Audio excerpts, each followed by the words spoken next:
Oh, get ready, get ready, get ready. Hey everybody, Stephen Gray here. Welcome to something. I'm not even sure what this is. This is my first step into coordinating a podcast. I can only describe this as the Seinfeld of podcasts right now. My buddy, Daniel Lawrence, and I both really love podcasts. We're avid consumers, and once I got these microphones, I needed to do a test run, a first conversation, trying to get it right.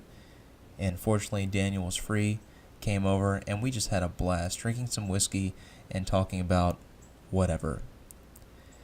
I'm not going to ask you to take a sincere interest in any of this, but if you're driving around, if you're taking a jog, if you know us, or even if you don't, you might have something resembling a good time just listening to two weirdos pour some scotch, talk about life, and just see how this feels. You know, it's kind of weird when you're talking to a microphone, because when you're sitting across from someone at this table and you're having this conversation, it's all auditory. And somehow the need to look each other in the eye while you're talking kind of goes away, because you can really dig deep and focus on your voice and what you're saying, as opposed to being really animated. It's a different experience for me, and I think we both really enjoyed it. I know I did, and Daniel, I'm pretty sure, loved it. So anyway, without further ado, here is 2 hours of utter nonsense that we had a blast doing. Enjoy.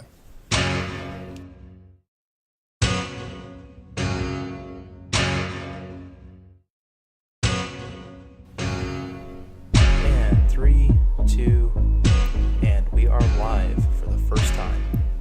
The inaugural How you doing? podcast. I'm good, man. How are you?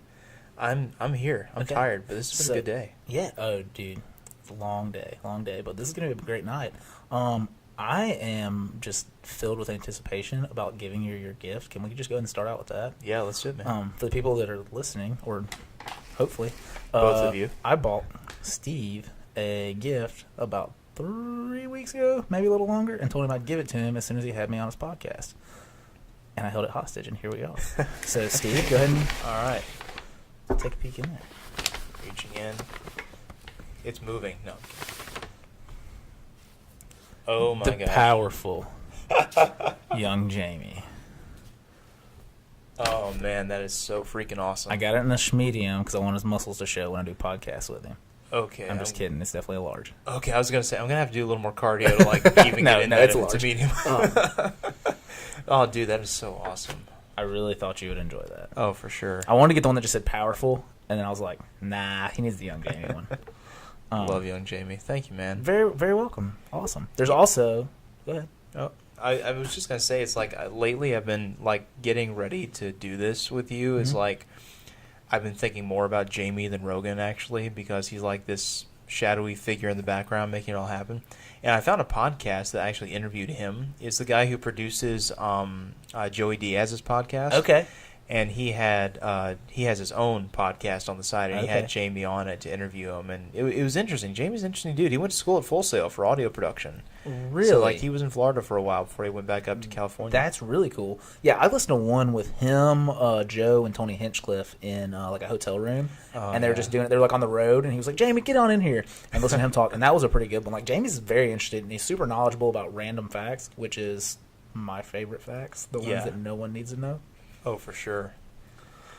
Yeah, so thank you so much, man. Very welcome, man. Thank you for having me on the podcast. Well, thank you for helping. You know, you were kind of like the person who pushed me to get this done, because if you hadn't been so excited about it, it would have been me like making Annie crazy, because she's like smilingly tolerant of this but has no interest in participating. That would be Tiffany. Tiffany's like, I have no care. She's like, I don't even know what she asked me today as I was leaving. She goes, so are you like going to record this?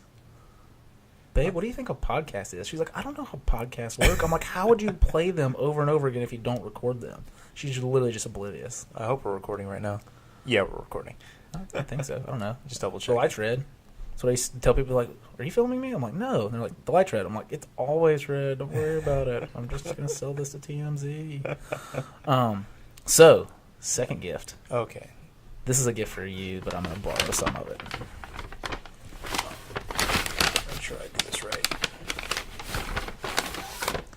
Oh my goodness. Okay.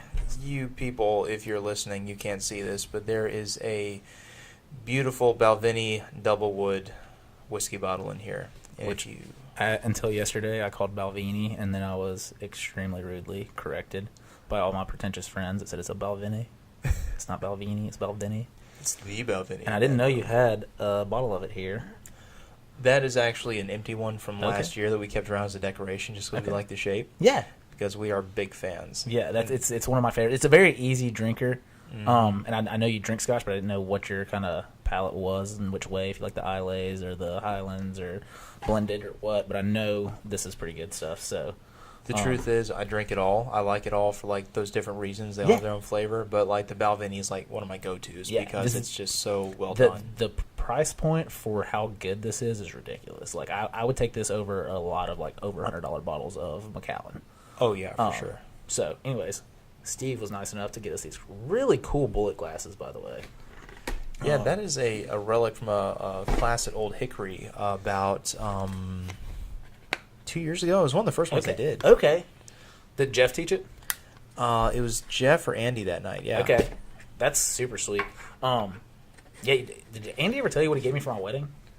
No, what did he? He gave me a signed bottle of Bullet Rye by Tom Bullitt. Oh, jeez. It's like one of like the mecca things, and like I don't know if I've ever told you. You know, my mom sold like a big piece of property to Bullitt. No, you never told me that. Yeah, so my mom lives in Kentucky, and she has a trailer dealership where she sells like horse trailers and like big tractor farm trailers and stuff like that, motorcycle haulers.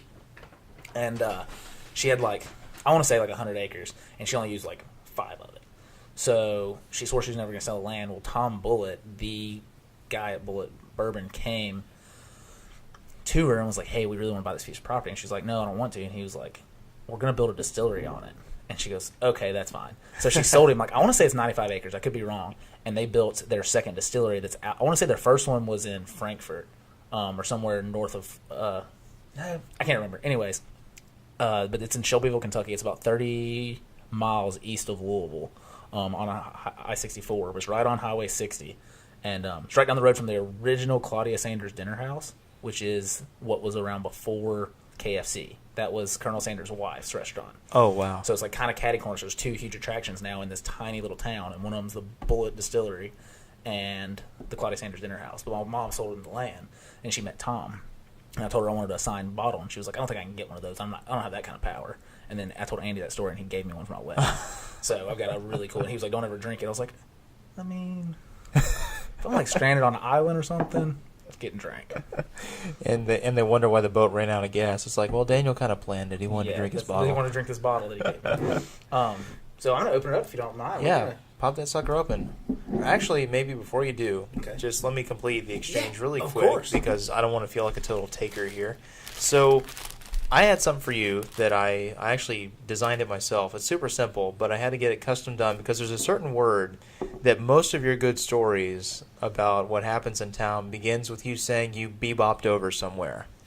It's like your go-to word. So wow. I thought this would be fun for you to just hang up or not use or whatever. But I got you like a shirt with like what's basically your catchphrase on it at this point. You know what's funny is I don't even realize that I say that. It's just so now I'm going to be like conscious of it. And I'm going to hear it every time and be like, damn, Steve's right.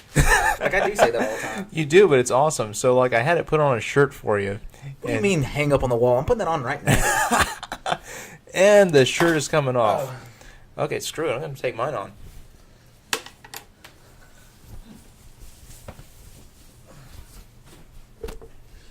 Fits magnificently. Nice. I guessed on the size, but I'm really glad it worked. Dude, I'm quite the schmedium. Bebop. Oh, so I just bebopped over it. That is so funny. I've never realized that I actually say that all the time. Well, what's cool is that like it's a great word, but you like really made an art form out of using it. So I thought, you know what, you're gonna like put this on, and you're gonna forget that you have it on, and then when you start telling stories, oh, of course, everyone's gonna smile. Well, it's going to be really funny because I think it's going to be a conversation piece. People will be like, what is bebop? I'm like, so, my friend Steve had me a custom shirt made because I say bebop too much. And they're going to be like, what do you mean? And I'm going to try to explain it to them. They're like, I don't think so. And then the next time they meet me, I won't be wearing the shirt. And I'm going to start telling a story, and they're going to be like, I get it. You do say that often. Well, you don't say it too much. That's not my point. Yeah. But it's like, it's become like the way you segue into a really good story. It's like, so I bebopped over there, and then next thing I know, we were all like wakeboarding in the bayou, and someone fell off, and then the boat blew up. It's like, that's always like the prelude to a good story, is when you bebop into a place, good stuff is about to happen. That's good to know. That's good to know. So, all right. I need a little bit of lubrication, and I don't know how to open it. It's a little early for that, isn't it? Here we go. 7 o'clock. Oh, perfect. Steve has knives on deck. Dude, this is a K-bar. That's a really nice knife. Yeah, that's the K-bar TDI Tactical Defense Knife. Mm-hmm. It's so basically law enforcement officers will wear that on their utility belt, and then if someone's trying to take control of their weapon, say like you were an officer, you had your gun out, and like I was on drugs and tried to like dive and grab your hand, and I got your hand. Basically, you could just, in one smooth motion, take that knife off your belt and just draw it across my hand and just, like, tap all the nerves across the top. Okay. And then, the hand opens up. You have your gun back. That's really cool to know. I've seen them, and I've actually seen cops use them when my house got broke into. He, like, opened it up to open, like, a plastic. He pulled it out to open, like, a plastic bag to do, like, some fingerprinting and stuff. Yeah, so it's actually, when you buy it, see the screws here, it's reversible. So when you get it, it's usually set up for left-hand draw because most people are right-handed. So I actually had it flipped because I'm carrying this mainly if I go hiking or if I go to a not-so-awesome part of town and I'm wearing a jacket. Usually it's on my back right hip so that I can just draw it with my dominant hand if I need it. Okay, that's awesome. Yeah, so it's an interesting little knife. It's like a bizarre shape. It's like a tiny kukri, but it's a fun little knife. I feel like you could probably boomerang that and catch it. I mean, I couldn't, but I feel like you probably could. Should we try after the podcast? Yeah, I feel like we should go to a football field somewhere. We might have to wait for daylight, though, because it's getting dark out there. That's true. And this thing is black. Okay. But, yeah, I'm down to try. I actually was given a real boomerang, like from Australia, and I lost it. It made me really mad. It didn't come back? It didn't come back. I don't know how those things work, but I tried a lot. I say that. So it came back once, and it almost took my head off. And then I was kind of scared, but I could never get it to come back again. It would, like, curve, but it would make, like, a really sad L or a J maybe, but it would never all come back. That being said, now on YouTube how to use a boomerang, go buy one. Yeah. And just start boomeranging around town. That would probably be like the new hipster thing. Instead of like hacky sacking or like longboarding, it's like, dude, we're just out boomeranging. It'll be popular for about 20 minutes, and then a college somewhere will do a paper on how it's cultural appropriation, and then it's gonna be like the most uncool thing to do, and you'll get called out on Twitter if someone sees you throwing it. Be like, this insensitive asshole is making fun of the indigenous people of Australia. I'm guessing that's where it was originated. Yeah, which basically means criminals that originated it. No, actually, it was like the native tribes. They were the ones who did it. Not the people that were sent there for jail. No, and they've actually been pretty shabby to the native tribes. Like the Aborigines have really been kind of like what the Native American population is in the U.S. Kind of like pushed to the edges in history. That's basically been the Aborigines in Australia because wherever white people go, obviously they're the best, so they push everyone else out. That's true though. That's accurate. I'm glad you said it. No, it's funny you say that. So Georgia, like the state in the U.S., was the prison state for like the 13 colonies. If I may be quoting this way wrong, so like don't hold me to it. So Australia was the prison country, but state for Europe. Why is it that they sent everybody to Australia that were criminals? Now Australia is like the nicest place in the world and the super low crime rate and awesome. Georgia is straight up the hood. Like the American jail prison state is still the prison state. Like you don't want to be called dead in Georgia. Now there's parts. I'm not saying anything about the whole state. For the 2 listeners out there, don't be mad at me. Not saying the whole state. There's some good parts, and I actually like Atlanta. It's a fun city to visit, but that is a crime-ridden state. Oh yeah, I think like actually when I was in college, one of my professors, I took a course in urban history. And one of my professors was talking about how it's not what it sounds like. I see you laughing. No, the city represented like an experiment in trying to create a really walkable, like fun downtown. Mm-hmm. But they didn't like take into account that they basically, you know those old movies with the western towns, and it was basically just all these houses and storefronts with like the door, the sign, and then the little awning with the posts. And how if you like look at the behind the scenes photos, there's like nothing behind it. It's just like signs. Yeah. Kind of like in Blazing Saddles when they build a fake town. Yeah. Yeah. So basically, that's downtown Atlanta.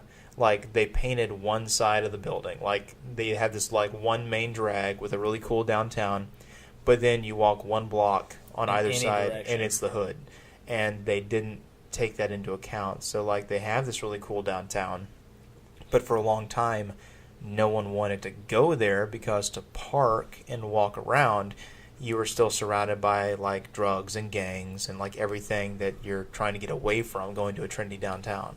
That's really interesting. I believe it though, like, because I don't want to go. New Orleans the same way, which is a little bit different. But it's like, even to go to a good area, you got to park in a bad area. You're gonna have to walk through a bad area.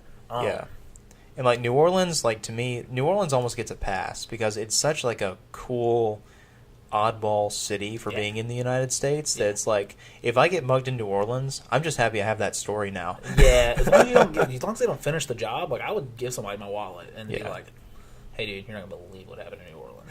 But I'm afraid I'm gonna be a drunk asshole, and I'm gonna be like, "You're not taking my wallet. I don't care if you have a gun.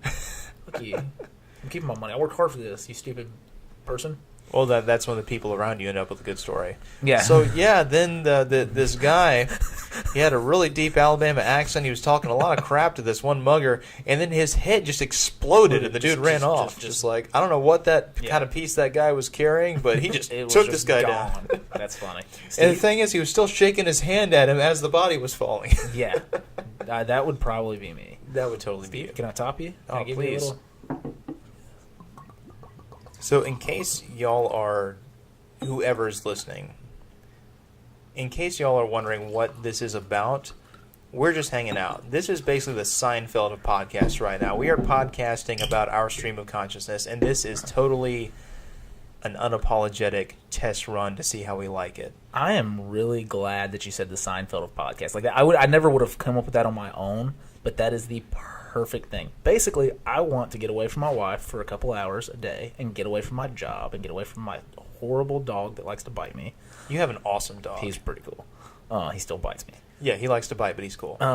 And just be able to talk about random stuff, hang out with Steve. It's just a good reason. And my wife does not want to hear me talk this much. So I know she's going to leave me alone. I'm like, hey, Steve's coming over to do a podcast, or hey, I'm going over to Steve's to do a podcast. Guess what? She's going to find something to do out of the house. And the cool thing is, both our wives like to hang out with each other. So it's basically like we're double dating, but we're not in the same area. That's exactly right. It's a double date at different places. We got to come up with a good name for that. That's awesome. Call it a split double. Dude, we did the split double again. Dude, you down for a split double? People never even know. They think we're talking about ice cream. or something else. Steve, you know? Oh, that's true. Hey, whatever. Tiffany won't be down. Oh, we get Andy over here making a split triple. That would just be 3 penises and 3 girls going and shopping and spending my money. That's how I feel like that would probably go down. Yeah, pretty much. We need to get Andy a shirt, by the way. Yes. Like, you and I talked about this so much that for a while I totally forgot Andy was ready to jump into this with us. He told me he bought some microphones, too. He bought the same mics that Rogan uses. That's like what he some said, really some nice, really expensive really nice Sennheisers, and then he didn't use them for like a month, and I think he sold them again. Probably. He probably sold them for the wedding, which is probably did. A good choice, but a stupid choice. Yeah. Weddings are stupid. I'm just saying. Well, the problem is someone finds out you're doing a wedding, and immediately the markup goes to like 150% instead of like 80% ridiculous. Like a normal place. Yeah, it's so ridiculous. Oh, you playing footsie? I am. I'm trying to. Here, cheers me real quick. Let's make a clank. Cheers, brother. Yeah. First drink.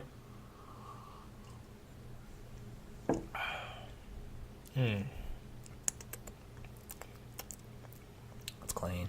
So for those of you who aren't familiar with the Balvenie Doublewood, and in case you haven't picked up on it, we are not rednecks. We love whiskey, and we love guns, and we love hanging out outdoors. So you're probably you're in for a lot of this if you follow this meandering consciousness. But the Balvenie Doublewood starts in a whiskey oak in the first cask, and then they transfer it into a sherry oak for the finish. So you have this beautiful oaky, woody, earthy tones, and then you have this wonderful sweet sherry finish in the whiskey amidst all the other like tasting notes if you dive in deep. It's just a really fun, pleasant thing to drink. I have the palate of a dinosaur, and it tastes like real good whiskey. It's definitely single malt, though. I can't do the blended stuff. That's purely bullshit. I have no idea what I'm talking about, but I'm going to stick with it. Well, you know, most blended whiskey is crap. Most of it. Yeah. I've got 2 I've tried in last year that are decent. Go for it. Anything by Compass Box. Okay. I've actually heard really that good. name a lot, so that would... So, fun story about Compass Box. John Glazer, who started the company, he started out in the wine business. And he was looking at blended wines and how they're always really good. And then he looked at the blended Scotch market and realized, you know, all we have is Johnny Walker and Chivas. And you got to pay a lot of money to get a good Johnny Walker. And when you get like the blue and the other labels. But, you know, Chivas is, I don't even hear people really talk about it that much anymore. So he basically went to Scotland and took all his sensibilities as a wine connoisseur, brought it to Scotch, and started taking like the best Scotches he could find that were what he wanted for these blends. Okay. And blended them and started aging them in barrels again and bottling them. So now they have like the Compass Box Silo, which is like the really light, you know, citrusy drinking Scotch, Okay. all the way to like the Peat Monster, which is, you know... Oh, is that who makes Peat Monster? They make the Peat Monster, I've actually yeah. had that. It's pretty good. I'm not a huge Peat fan, Mm-hmm. but like I have appreciation for it. Yeah. That's one of the few I guess like things I really pick up on. I'm like, that's real peaty. Like I can kind of tell that, but yeah, no, I drink Jim Beam on the rocks all the time. I'm not a... There's nothing wrong with that. No, I know. I'm not a connoisseur. Now, I like some certain stuff. There's one bourbon. No, I think it's a bourbon, but it's definitely an American whiskey. I want to say it's from like Colorado or something, and it's not that Tin Cup or what Tin Cow or whatever that's called. There's one's called Tin. It's Colorado, but anyways, it tastes very, very scotchy. And I swear, I don't know if there's peat in it or not or what, but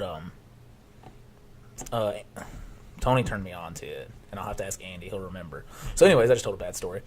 But anyways, there's one bourbon or American whiskey out there that has a very Scotch-esque flavor that is like one of my favorite things because it's a very toned down Scotch, but a very like wild whiskey, like a wild American whiskey.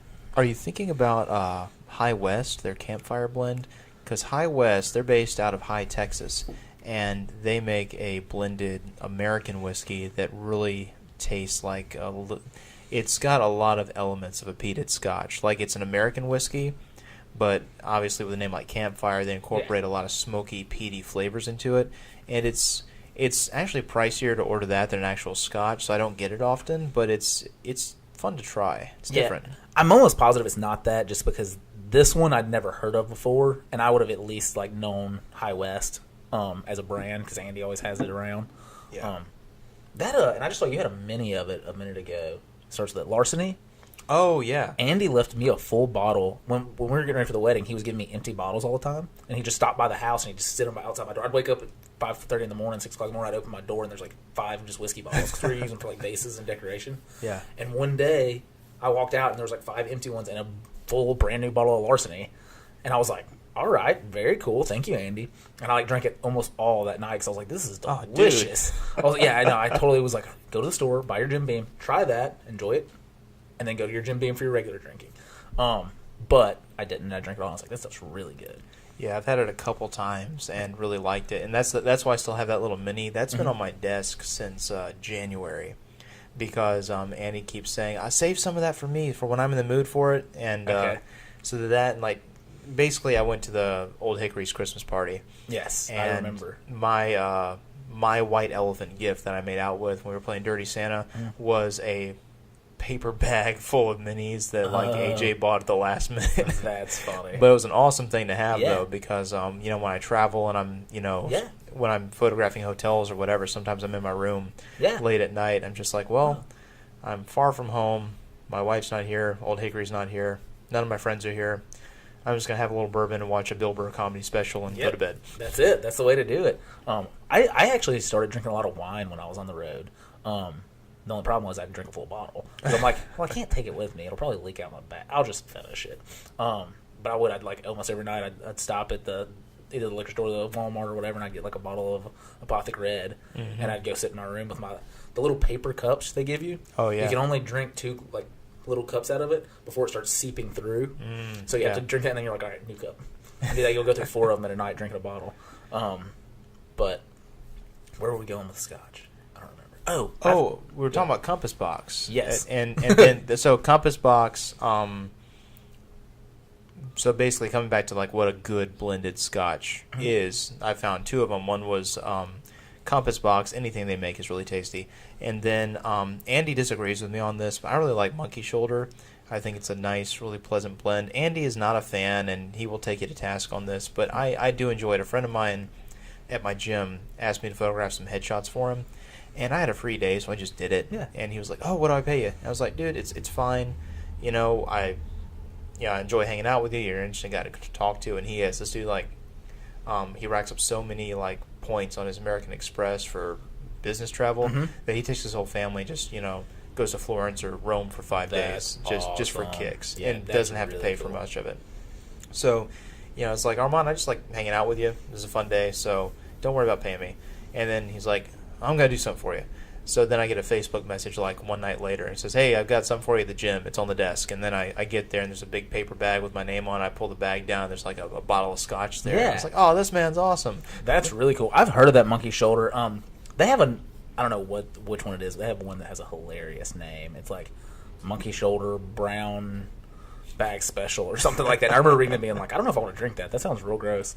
But yeah, my big turnoff when James got back from Afghanistan during his first tour, my brother-in-law, I bought him a bottle of Johnny Walker Blue because I just didn't know any better. I was like, that's the end-all be-all. I saw it on Suits. I saw it on like 2.5 Men. Charlie Sheen's real rich ass would drink it. I saw that was Robin Scotch and How I Met Your Mother. Yeah, exactly. And it runs about $40 a shot. Like it's a it was decent scotch. It was $220 when I bought it, and that was in probably 2011.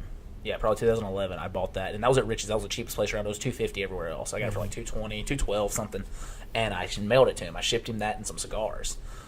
He didn't open it until like a year later when I went to Colorado Springs to visit him, and we opened it up and drank it together, and it was gross. Now I'm a lot different now with my whiskeys. I'm sure I could find some appreciation in it. Yeah, I would be able to tell you some different things, but I don't remember. But I just remember not liking it, being like, man, this is not that good. Like, I put ice in it. It was like that. Like, I don't drink scotch. I drink bourbon with ice almost all the time. A really good bourbon, I'll drink neat, especially in the wintertime. Summertime, I'm probably still going to drink it on ice. Scotch, I don't know why. There's something about I like it hot. I like it. Well, I think that, I've heard varying arguments on the subject. Like, some people think you shouldn't order scotch with ice.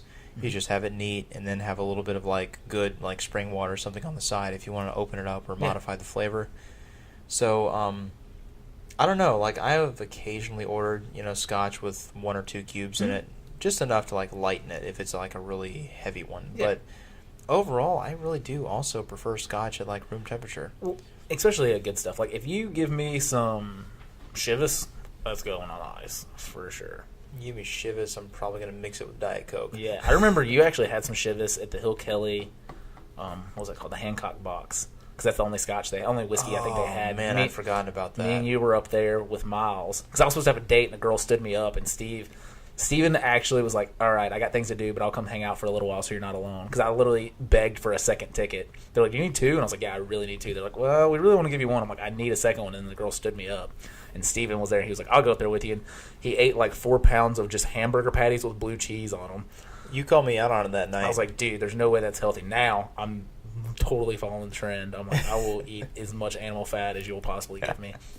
But yeah, you drink Chivas. I was like, hey, what can I get you? Because I think I drank a beer because I bought you a drink. And you were like, I'll take the Chivas Regal. And I was like, all right. He knows how to say it correctly. He's fancy. No, so here's the funny thing. I've never been a beer drinker because the first alcohol I ever tried was actually ouzo. I don't even know what that is. It's Greek. I don't even know if it's technically a liqueur or a grappa or what it is, but it's pretty high octane. And it was the first time I ever traveled. Like, when my grandmother passed away, she left me some money. She always traveled a whole lot. Excuse me. I always wanted to travel, so I felt like I had her blessing. I bought a plane ticket and a train pass for Italy, and I just went. That's awesome. And I ate at this little Italian restaurant, just this little hole in the wall, and I had a really good conversation with the waiter, who was about my age, and he was an architecture student, just a cool guy, and he insisted on buying me an aperitif at the end of the meal. I didn't even know what an aperitif was. Yeah. He was just like, "Can I just, buy you something?" And I was just like, "I'm not a drinker, but okay." How old were you at this time? I was 20. Okay. And, like, in Italy, it's totally So it's legal. 18, right? If not younger than that. Like, the Italians, as a rule, it's really bad form to be drunk in public if you're Italian. Uh-huh. So you'll walk around and you'll see the Italians will make a bottle of wine, like, last 2 hours because they're talking so much. It's just, it's like, it's secondary to the conversation. It's just part of their culture.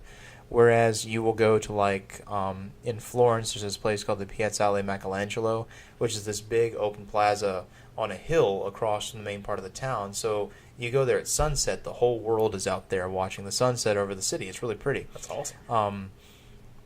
But you will see, like, the American student groups with, like, boxes of the cheapest, nastiest wine you've ever seen, just getting absolutely destroyed. Like, you'll have, like, artwork by the masters. You will have Brunelleschi's Dome in the distance, and in the foreground, in front of it, you've got, like, a drunk high schooler, like, tripping over her wedge heels. That's it's like so much fun. It's like you're looking at old I world would've been that beauty, guy. and then a nasty American club scene horrible in the people. foreground. Yeah, that's awesome. But then the Italians are just kind of like above it all. See- They're like, oh, that's not how we roll. Yeah. I'd have been slapping the bag of some Franzia. Just. But I say all that to say, the waiter bought me this little shot of ouzo, which is like, it's kind of licorice tasting, but then it's got some citrus in it. So it's kind of nice after dinner, but I had literally never drank before. So I drank it down, just like, yeah, it's a lot of fun. Good talking to you. And it burned from my throat down to my stomach, and I could feel it just like those little commercials, diarrhea is like a storm inside you. I felt the storm inside me. So I was like, I'm going to be out in the hot sun. I don't know how I'm going to react to this. So I walked back up the street about a block and a half to where I was staying at this hostel and just sat there and watched, like, Lost on the computer until I felt okay to leave the room again. That's funny. Do you think it affected you, really? That first time going for something that potent, I definitely felt like a little bit of a dizzy moment. So it'd be like doing a shot of Jaeger or something. Or Yeah. or like maybe even Rumpelmitz or something like that that's like super high. Super high with a little bit of residual sugar to just complicate your metabolism and mess you up even more. So since then, I started on that, which I say started. I had it once. Yeah. But then when I got back, I really didn't drink anything other than wine for a very long time. That would just be like a glass here, a glass there. I didn't really take it as a serious appreciation thing, which is what, honestly, I do try to do with whiskey, is I try to, like, take it seriously and, find out, who makes it and where it comes from. And then Old Hickory opened up. Yep. And I think I've told you this, like, Old Hickory, Andrew Jackson, is actually one of my ancestors. No, you've not told me this. I hadn't told you that? No, come on. How are you going to hold that back? Well, I didn't realize that. No. So, Andrew Jackson is my great-great-great-great-great-great-great-grandfather.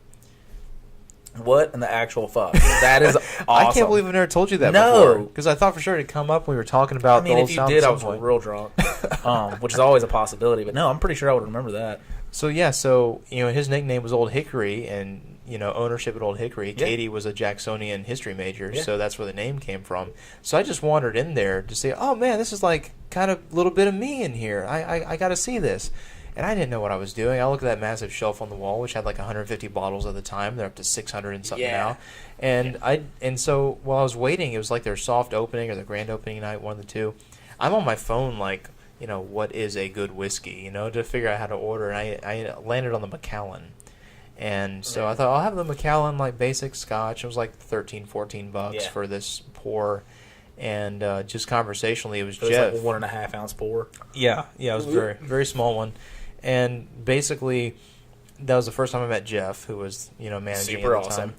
And just casually, I said, yeah, so he's one of my ancestors. It's cool to have a place named after him. And he's like, okay, $1 off your tab. And so, like, that was immediate, like, positive association for me. And my tab was literally the one order because it was so crowded that night and I was alone. I just didn't want to hang out there.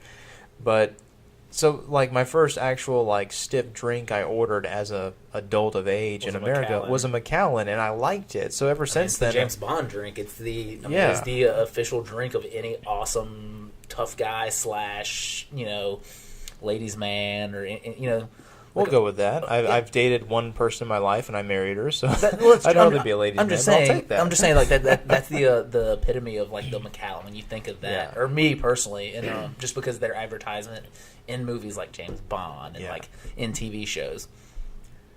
Yeah, and it's good stuff. So like, the weird thing is, I think it screwed up my palate because I've never really enjoyed beer, but I would like sit down with a notebook and like swish whiskey for like a half hour just on one tasting, just to say what's in here, what's going on here, because it's just neat, Would you? I actually have, and I know you've seen right beside the bottle you gave me of Booker's, my decanter and then my glasses. Mm-hmm.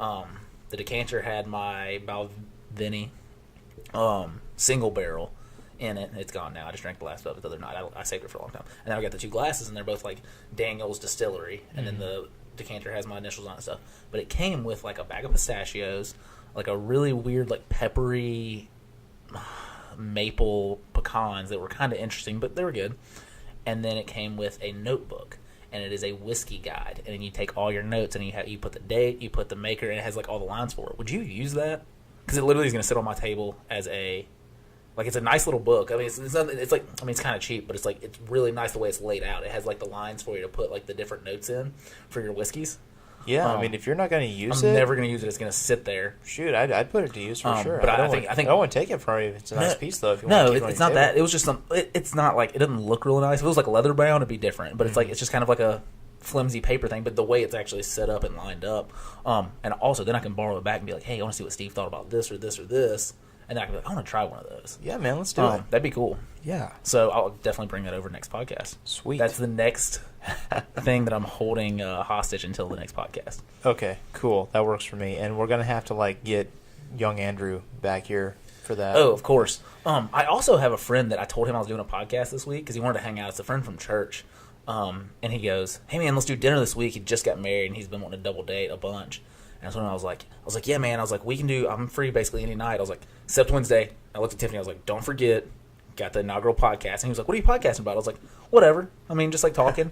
And he was like, okay. He's like, do you ever go into conspiracy theories? I'm like, well, we haven't because it's the inaugural one, but we definitely will. He was like, I'm a huge conspiracy theory guy. And he started going off about Bigfoot immediately. And I was like, this is awesome. He was like, what are your thoughts? I'm like, I mean, I definitely know it's not real or it's not alive.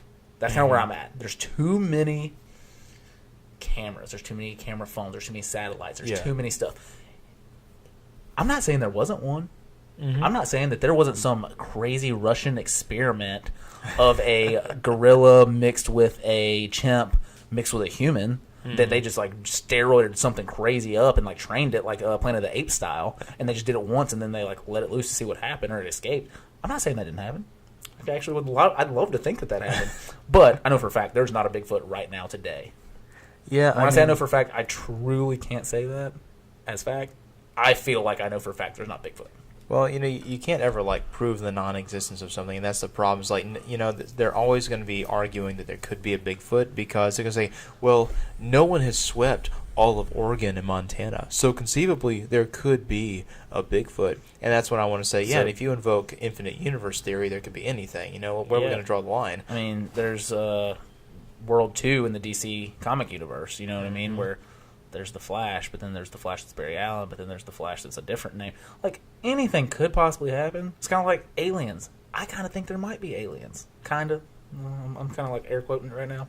But everyone goes, well, if they're aliens, why hadn't they come to see us?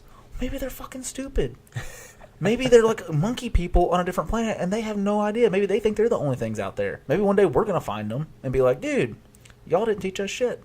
Or, possibly, they're super smart. They built the pyramids, and then they watched what the fuck we did to America and to, like, the world, and they were like, yeah, those people, they're lost cause. We're leaving them there. Yeah. I mean, I always think that, we've built up this idea between the X-Files and, even going back further, like War of the Worlds and all that, where we think there's something, like, intelligent that moves. And I'm just like, it's probably, if there's anything out there, it's like bacteria that is squirming up the side of a rock, Yeah. or either that, or they're like interdimensional spiritual beings that like Prometheus, where they like seeded universes. I never or saw something. that movie. What was it? Wasn't it a prequel to Alien? It was, yeah. So it went back to like, in the context of the film, they were setting up all of Earth as the product of the engineers from another universe who were like these godlike beings that seeded, quote unquote, seeded life on other planets by going there and basically sacrificing themselves and their life essence into the planet to basically make it able to support life and grow things and everything. So, have you seen the previews for the new Alien? Yeah, it's out now. It's got like either, I can't remember. It's out now? Yeah, it's out now. Okay, so it's either got like Danny McBride or like John C. Reilly, somebody that should not be in the Alien movie, like in a series. Danny McBride is definitely in it. Okay, I'm not sure. I think John C. Reilly's in it, but I can't say for sure. Well, he was in King Kong. Maybe that's what I'm thinking of. He was in King Kong. And I hadn't seen that either, but I just know like they put really, really silly people in movies that are, in theory, they're silly, but they're supposed to be kind of serious track. And that's the sad thing, because most comedy actors are awesome when they're serious. That's true. But for some reason, isn't the new Alien a prequel as well? So is it between like the first Alien and Prometheus, or? Yes. Okay. So this is I basically... want to go and watch them in order, like Prometheus, the new Alien, and then go watch the old Aliens. Do like a marathon. That'd be cool, because like Prometheus doesn't make a ton of sense, but this film is supposed to fix that, because the Prometheus, everything that happens there is so far removed to what we know from previous Alien movies. Mm-hmm. And honestly, it wasn't the best movie Ridley Scott's ever done. Like, the characters do some pretty dumb things. Okay. It's like, people don't talk to people like that, and if you can map like this whole planet, why can't they find the door to this cave? Little things like that. Yeah. But I'll still watch if it's on TV. It's not a bad movie. I would be up for it. It's a poorly structured movie, but it's still fun to watch. So, judge me as you will, because the judgment's coming. I can feel it. I never was an Alien fan. That's okay. I was a Predator guy. Oh, okay. And then when they did Alien versus Predator, I was like, dude, Predator's going to fuck that alien up. Like, hardcore Predator's going to win. And I'm pretty sure Alien won. I don't remember. That was 10 years ago, and I've drank way too much since then. But I was, like, very positive. I was like, Predator is a badass. It almost killed Arnold Schwarzenegger, and it killed, first off, Apollo Creed. Wasn't his name in the movie, but Apollo Creed killed him. Killed, I'm saying way too much. I don't normally do this, I don't think. Or maybe I do. Oh, this is going to be a learning experience. I'm going to listen to myself. I'm trying not to talk as much as I can help it, because the more I talk, the more I try to fill in the spaces with, I know that's that will not sound good. Governor of Minnesota that was chewing tobacco at the beginning of Predator. He was a WWE wrestler. He was chewing tobacco, and he goes, "Stuff put hair in your chest and make your dick hard." And he spit out. What is his name? He was on a Joe Rogan podcast not that long ago. Jesse Ventura? Jesse Ventura. He was in that? Oh, yeah. I've seen that movie, but I didn't realize it was him. The original Predator is a badass movie. It is. It's super cool. I remember Arnold and Carl Weathers really well, but I didn't remember Jesse Ventura. So, I don't know. Is Carl Weathers Apollo Creed? Yeah. Okay, didn't know his name. So, Apollo Creed's Carl Weathers. I'm still calling him Apollo. I still do it most of the time, too. When you say you couldn't remember the name, I was, like, racking my brain trying to remember it. So, anyways, yeah, he was one of the big shots, tough guys, too. And he was, like, in a helicopter at the very beginning, and they climb in with him, and he just puts a huge chaw in a chew in the back, and he goes, puts hair in your chest and makes your dick hard. It may have been make your pencil stiff or something. I just remember it being really funny, because I watched it when I was, like, 12, and I was like, oh, I'm going to chew tobacco now. Like, probably, maybe the reason I chewed tobacco for 10 years. But yeah, he's a very interesting guy. He's crazy in both the good ways and the not so good ways. Yeah. I mean, first off, you got to know he's smart. That's what I hate when people are like, they call people dumb. Mm-hmm. And I'm like, dude, he's not dumb. He may be crazy. Yeah. But he's not dumb. He was a governor. Mm-hmm. He's way smarter than me. And also, I didn't realize how much WWE wrestlers travel and like work until recently. I think Joe Rogan said something about it. Like, their performances, like, they literally work like 320 days a year. Yeah, they do. It's and they're in a different and they're in a different city all the time, and they are literally getting beat the fuck up. Yeah, really, really bad all the time. So, anyways, so you do that for a bunch of years, and then you become the governor, and you're a movie star, you're not dumb. It's like saying Arnold Schwarzenegger's dumb. Arnold Schwarzenegger is not dumb. His IQ level is probably way higher than mine. He just sounds stupid because he's a horrible accent. He's been here like 45 years, and he's... What's funny is any person in America, well, I mean, for the most part, let's go like 90%. There are some retards out there. Can do an impersonation of Arnold Schwarzenegger. California! The governor. Yeah. Our policemen would drive tanks. Like, literally anybody can do something. And even if it's a shitty one, they can do it. But the governor of California couldn't do an impersonation of a normal American saying California. It's like, California. I'm like, how do you... Can you not fake it?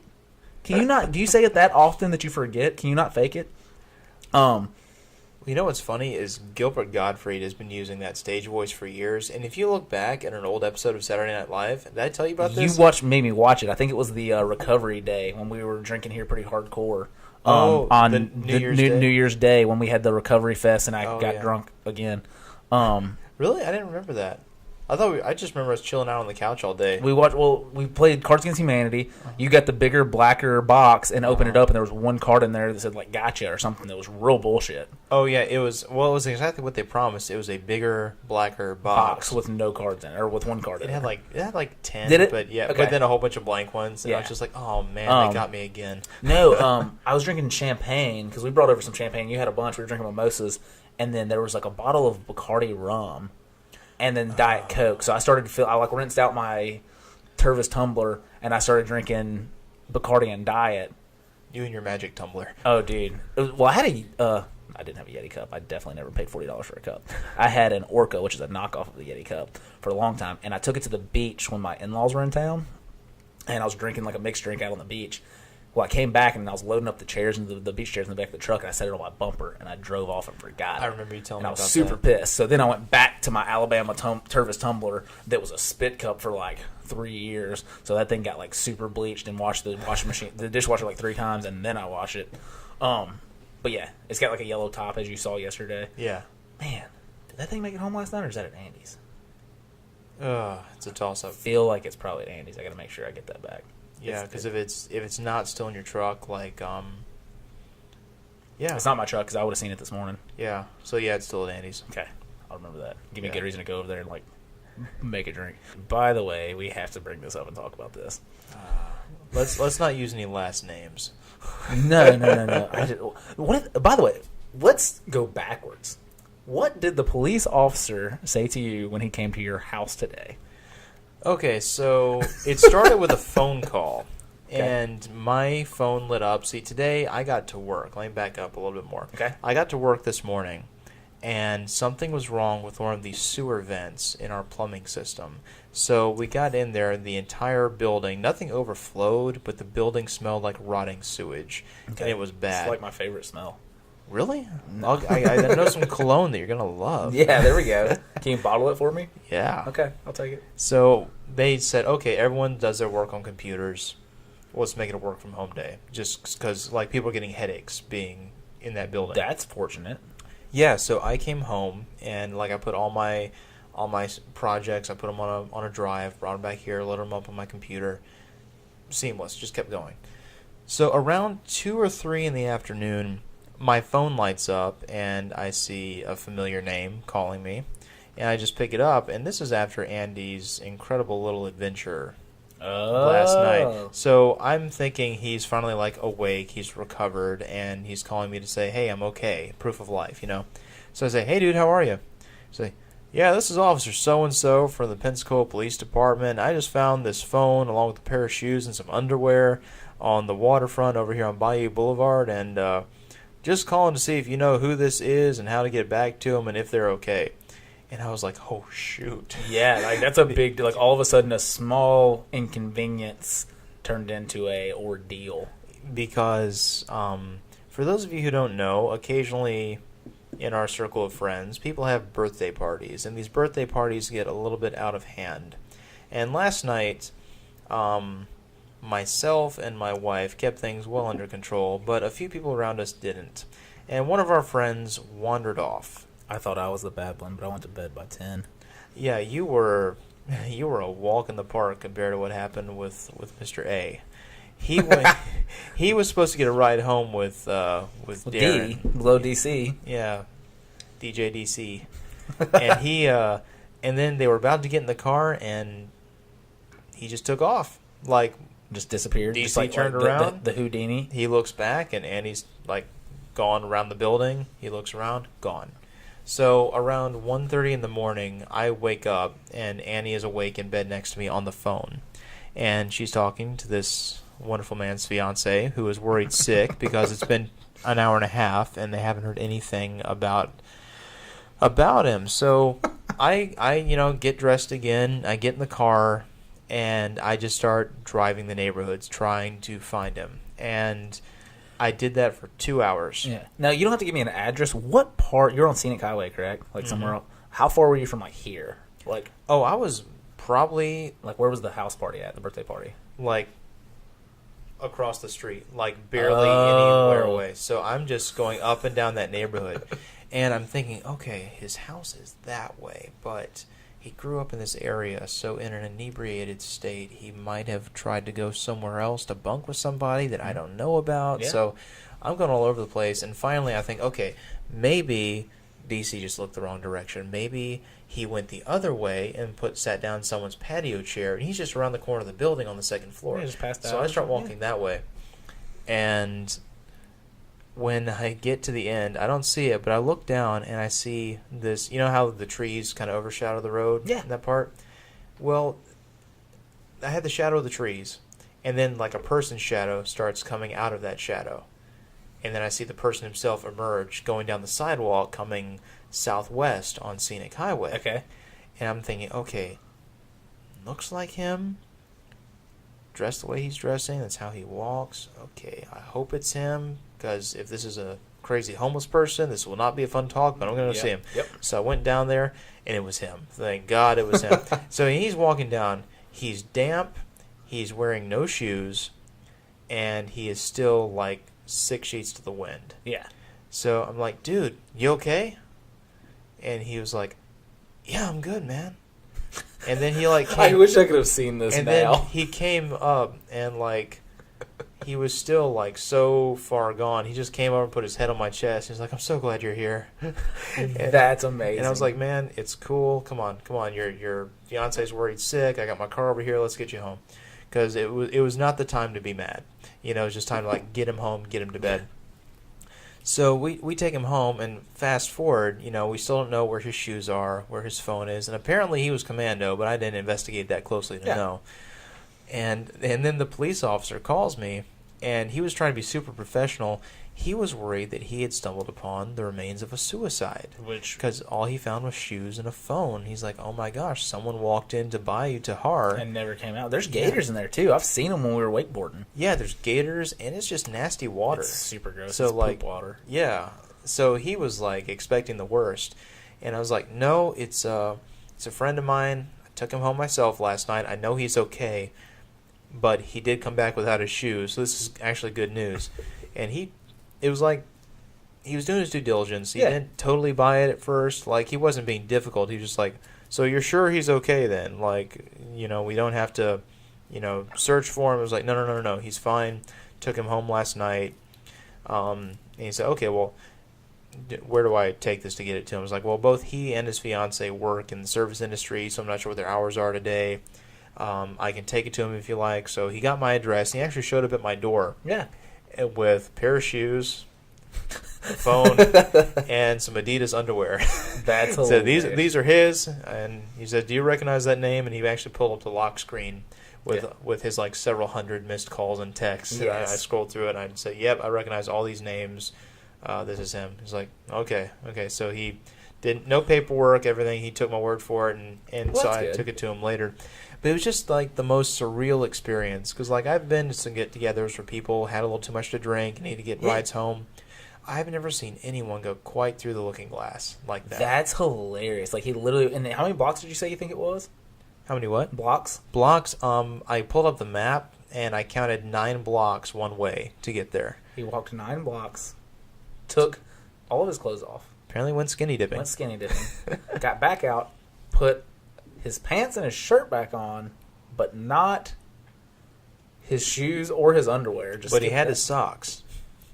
No. And by the time that makes it so much better. That makes it so much better that he's walking with his socks and no shoes. And by the time I picked him up, like, he was limping because he'd been walking in his sock feet over Pensacola's. He's probably bruised to death. I don't even want to think about it. But the thing is, I went by, his place of work and dropped off his stuff today, and I saw him there. He came in as I was on my way out, and he was himself again. Like, he had gotten maybe 3 hours of sleep last night, and he's been, like, subsisting on oatmeal and Pedialyte ever since. But he's okay. It's a good fix. He's alive. Yeah, that's all that matters. That's all I wanted to see. That's fantastic. Now his fiance is still ready to like fricassee his testicles, but I think they're gonna be okay. She should murder him. If my wife did that, oh dude, I'd never see you again. I would literally kill her. No, I'm saying if Tiffany did that, I would be so mad. Like my biggest thing, and this is just me, and I've never cared about anyone ever in my entire life until this one person. Take care of yourself. Yeah. And I have a big... Daniel gets drunk all the time. I really do. I take care of myself. I never get in trouble. I am like... I be hungover as can be, but I go to work every day. Mm. Like, I hurt sometimes. I'm like, but I go do it. I get home. I either Uber myself. I shouldn't drink and drive, which I don't drink and drive. But I get myself home. Mm-hmm. I always take care of me. Now, sometimes Steve takes care of me because he's there and he can. But I could have done it.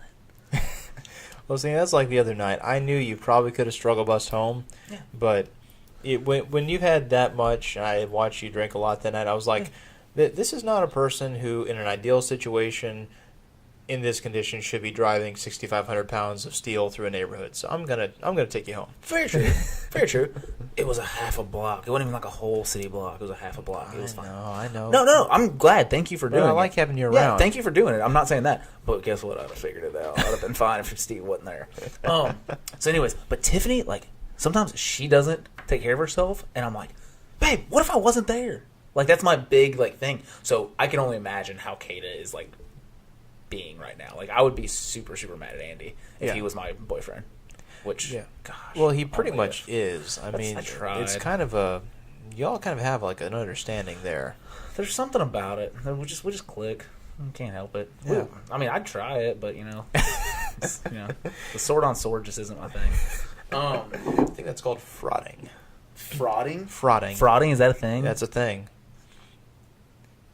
When people ask... Is it weird I want to Google that? But I'm also scared of what I'm going to Google. You're going to get some interesting pictures. Because, like, Turn off images. Just go for a description. I like the Wikipedia. I went to the Urban Dictionary because I wanted... Since they're super, resourceful. Well, for something like that, I trust it. But I have not done an image search, but it was kind of funny because when I was barely out of high school, I was hanging out with a buddy of mine who was about 2 years younger. Okay. He was still in high school. And he had a brother who was about a year and a half younger than he was. But his brother was always like super smart and super cool, so he would hang with us. It was no problem. And but at the same time, his brother was like introverted in that fun like kind of way. And we all were down at like Tiger Point on the other side of Gulf Breeze, and we had been doing something, and we ended up at Ruby Tuesdays, right there by Walmart. Yeah. And so we were all sitting there. I forget what we were doing, but then the younger brother comes back and just kind of sits down with an odd look on his face. And I was like, Ben, you okay? And he was like, yeah, I just went to the bathroom. There were two guys sharing a urinal. Pretty sure they were sword fighting. And I was like, oh, you mean frauding?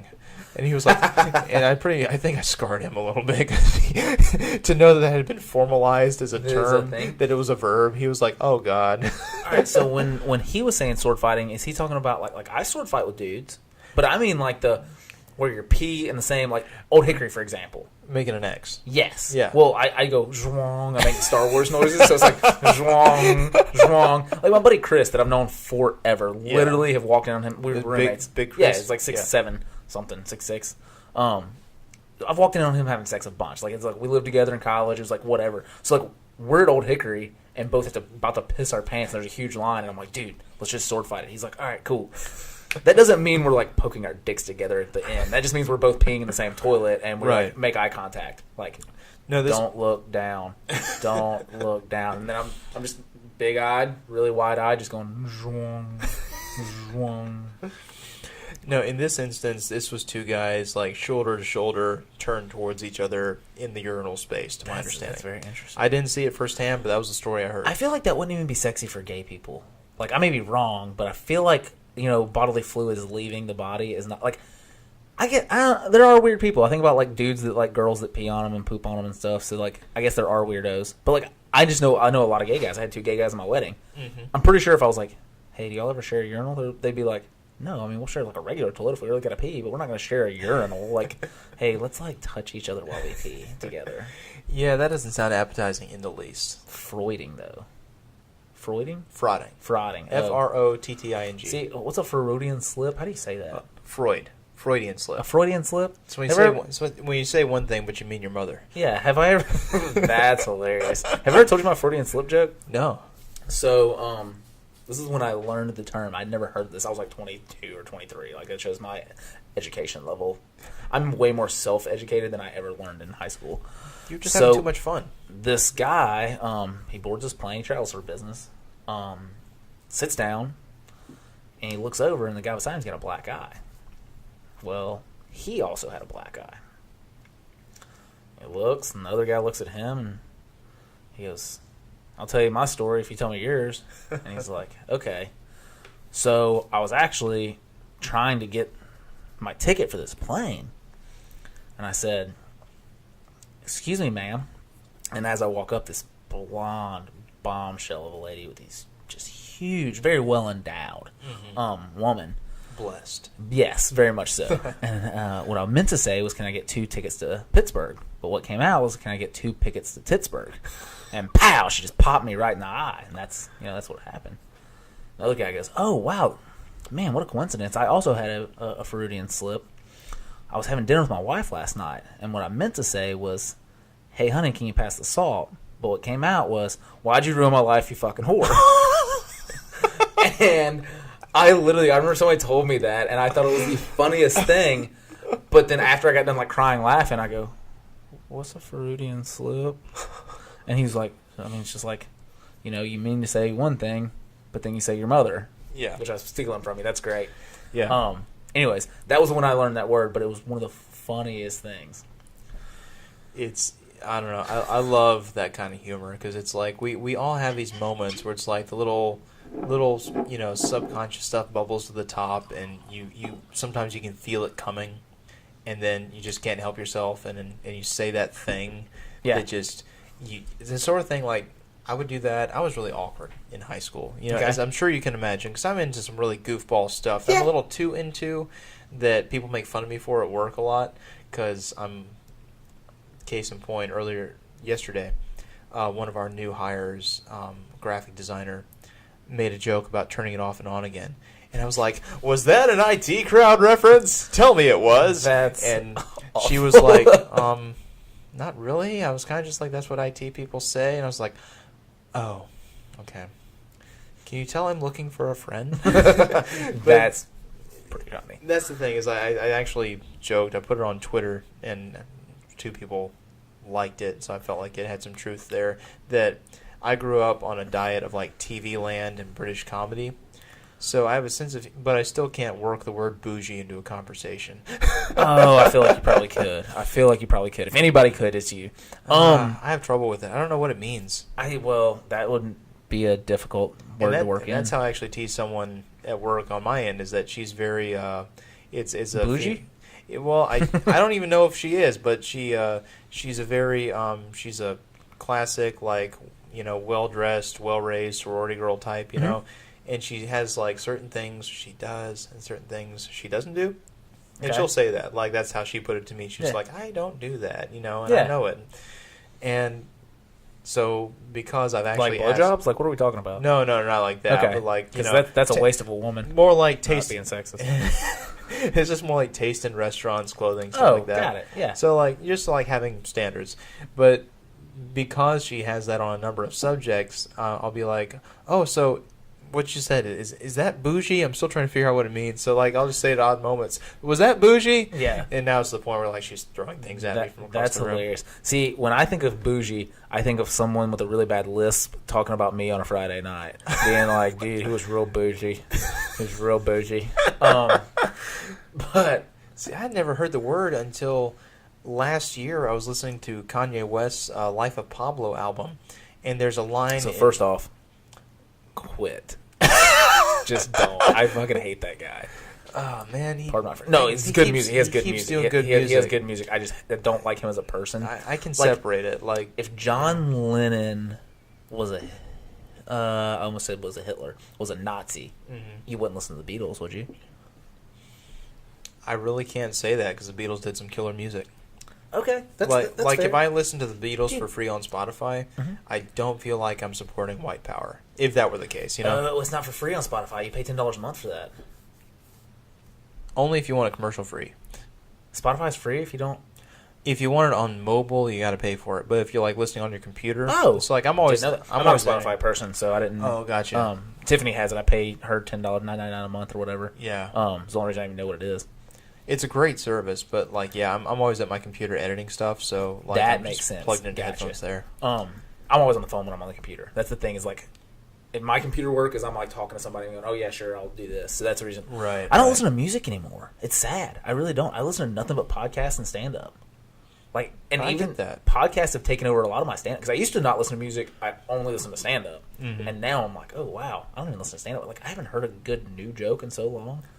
But yeah, dude, Joe Rogan like keeps me in business because it's 3 hours. Yeah, for real. 3 times a week, and it's like stand up is great, but like that's like an hour that someone has worked on for a year. So you get to the end of it, you feel like you've had a little window of time. A little window into that person's mind and how they think and feel. But then, like, every comedian has their own podcast now.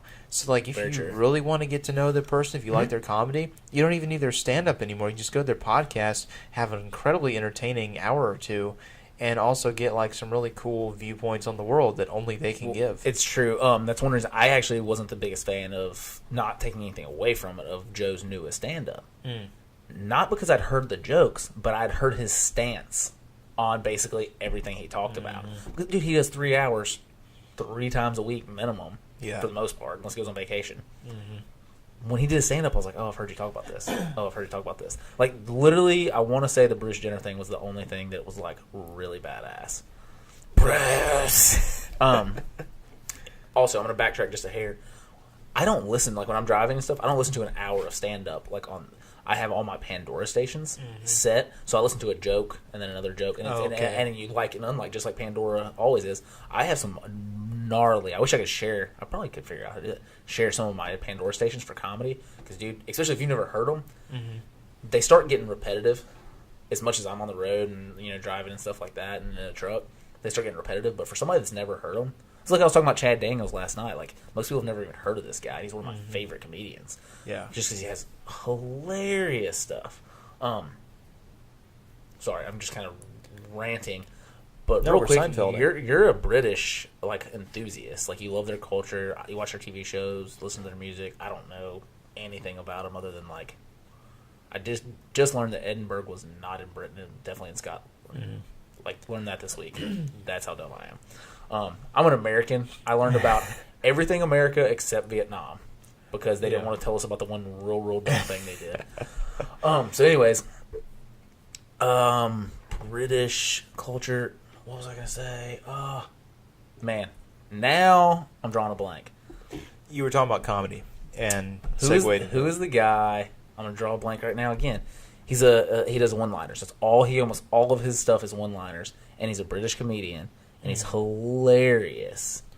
I actually don't know that one because the one-liner guy in America for years was Mitch Hedberg, who would just do this one-liner pun joke. Him and then Dangerfield. Rodney Dangerfield was a one-liner guy. Some of his old stuff is pretty funny. It's the da-da-ching kind of jokes, but there's some gold in there. You got to dig deep.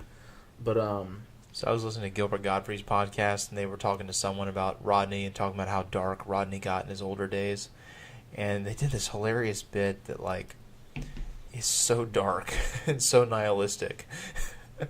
But it made me laugh so hard, and they were doing Rodney's voice. So, I'm going to do them doing Rodney. It's yeah, so every now and again you have this moment in life, where everything makes sense, and life seems like where it's supposed to be. Then you come, and it's all over. That is the truth. Preach! I'll praise that man. Jimmy Carr is the guy I was thinking of. Okay. You ever heard of him? No, I haven't actually. So Jimmy Carr does a bunch of really, really funny one-liners.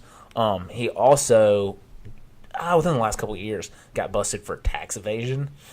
And, like, didn't go to prison, but had to pay, like, super heavy fines, and everybody, like, hated him. So then he came out and he started telling jokes about how, like, he, like, thought he beat the system, but then he got caught. Yeah. And those are pretty funny, too, because he's like, yeah, like, I almost got away with it. But, yeah, he actually inspired me to start doing some one-liners. I've only come up with one out of, like, all of them that I've tried that actually stuck. And then every person told me that you're not a one-liner comedian. Tell a story, quit doing it. That is your strength. You tell some pretty spectacular stories. Well, and that's the thing is I need like a little bit of a mixture. I want to throw a one-liner in between. But my go-to, I mean, this is the first time it's ever going to be recorded. I've said it a bunch, mostly at Old Hickory, because there's one person that laughs at it a lot. But I will say it's like, what do sex dolls and fundamentalists Muslims have in common? Tell me. They blow themselves up. Da-da-ching! That's like one of the only things I've ever come up with. And then, like, my title album was always going to be, hey, that's a true story I just made up.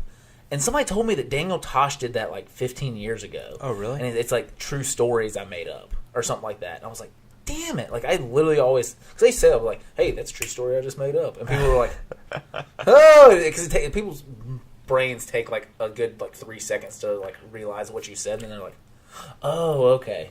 Yeah, because that's one thing that you gotta, like, anyone who's trying to direct a conversation or spin a story or do comedy.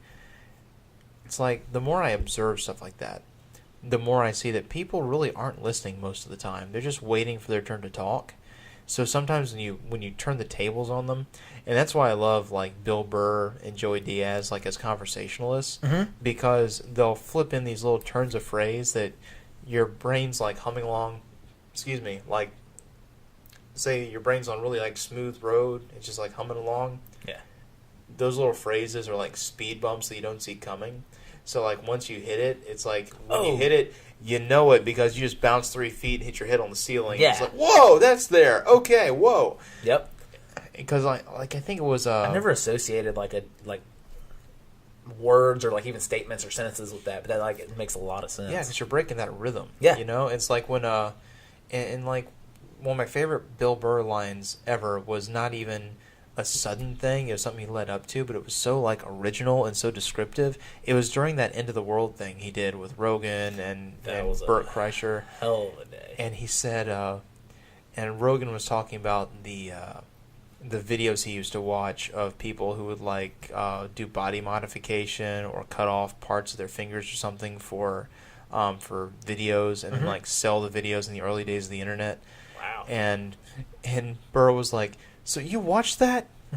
So you ever get the feeling that like your soul is like this collection of like pixels, and every time you watch something like that, a few of them kind of like fade away, and the next day like a peanut butter sandwich just doesn't taste as good. Dude, his analogies are just through the roof ridiculous, but they're so great. Yeah, and that one was so spot on because I was like, oh man, I've seen stuff like that. Actually, I do know. I know exactly what you're talking about. That's why I don't eat bologna anymore. It's not the same. That's funny.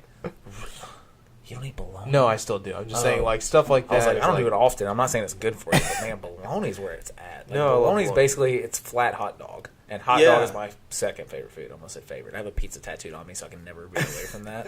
Where do you have a pizza tattoo on? Mikey's holding it. You've seen Mikey, right? Yeah, I've seen Mikey. Okay. Mikey's holding a pizza pie in one hand and swinging nunchucks in the other. For those of you who don't know, this is a tattoo Daniel has. Yeah. Ninja Turtles for life.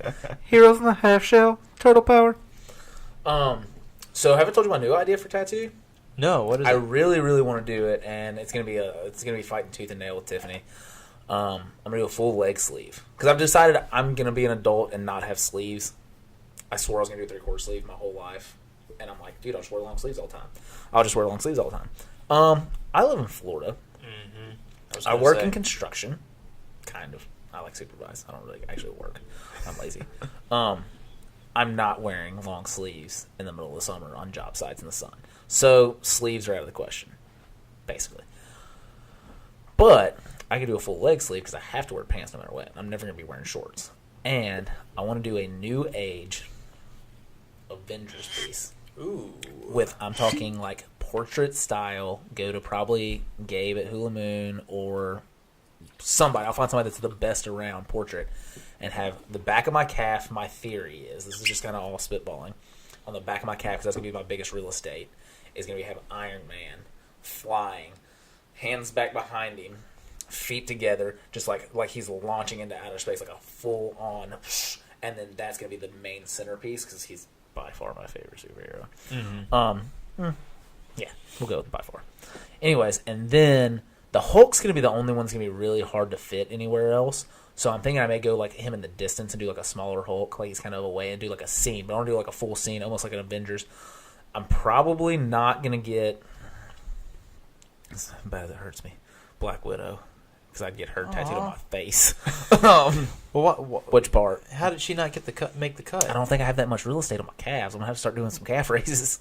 There's a lot of Avengers now, dude. Your calves grow though. I remember you telling me about your bodybuilding days. They're pretty good size now, just naturally without me doing anything. But man, I'm trying to fit a bunch of stuff. And Captain America is like a huge piece, and then Thor is a huge piece. So like, and then so those are the three, like Captain America, Iron Man being probably the centerpiece, and then Thor. Like those are the three. I got to make those three like super like ballin', and I need the size of those for all the intricate details. Right. And then after that, now I may even do like if I have room to do like, I don't think I want to do Loki either though. I don't even like Loki. I like the actor. I like Tom Hiddleston. Hiddleston, yeah. Yeah, something like that. I like him as an actor, and I think he does a good job. I just don't like the character. I'm like, fuck that guy. I don't like that guy. Yeah. Loki is a little bit, I don't know, I feel like he's almost an iconic villain. Yeah.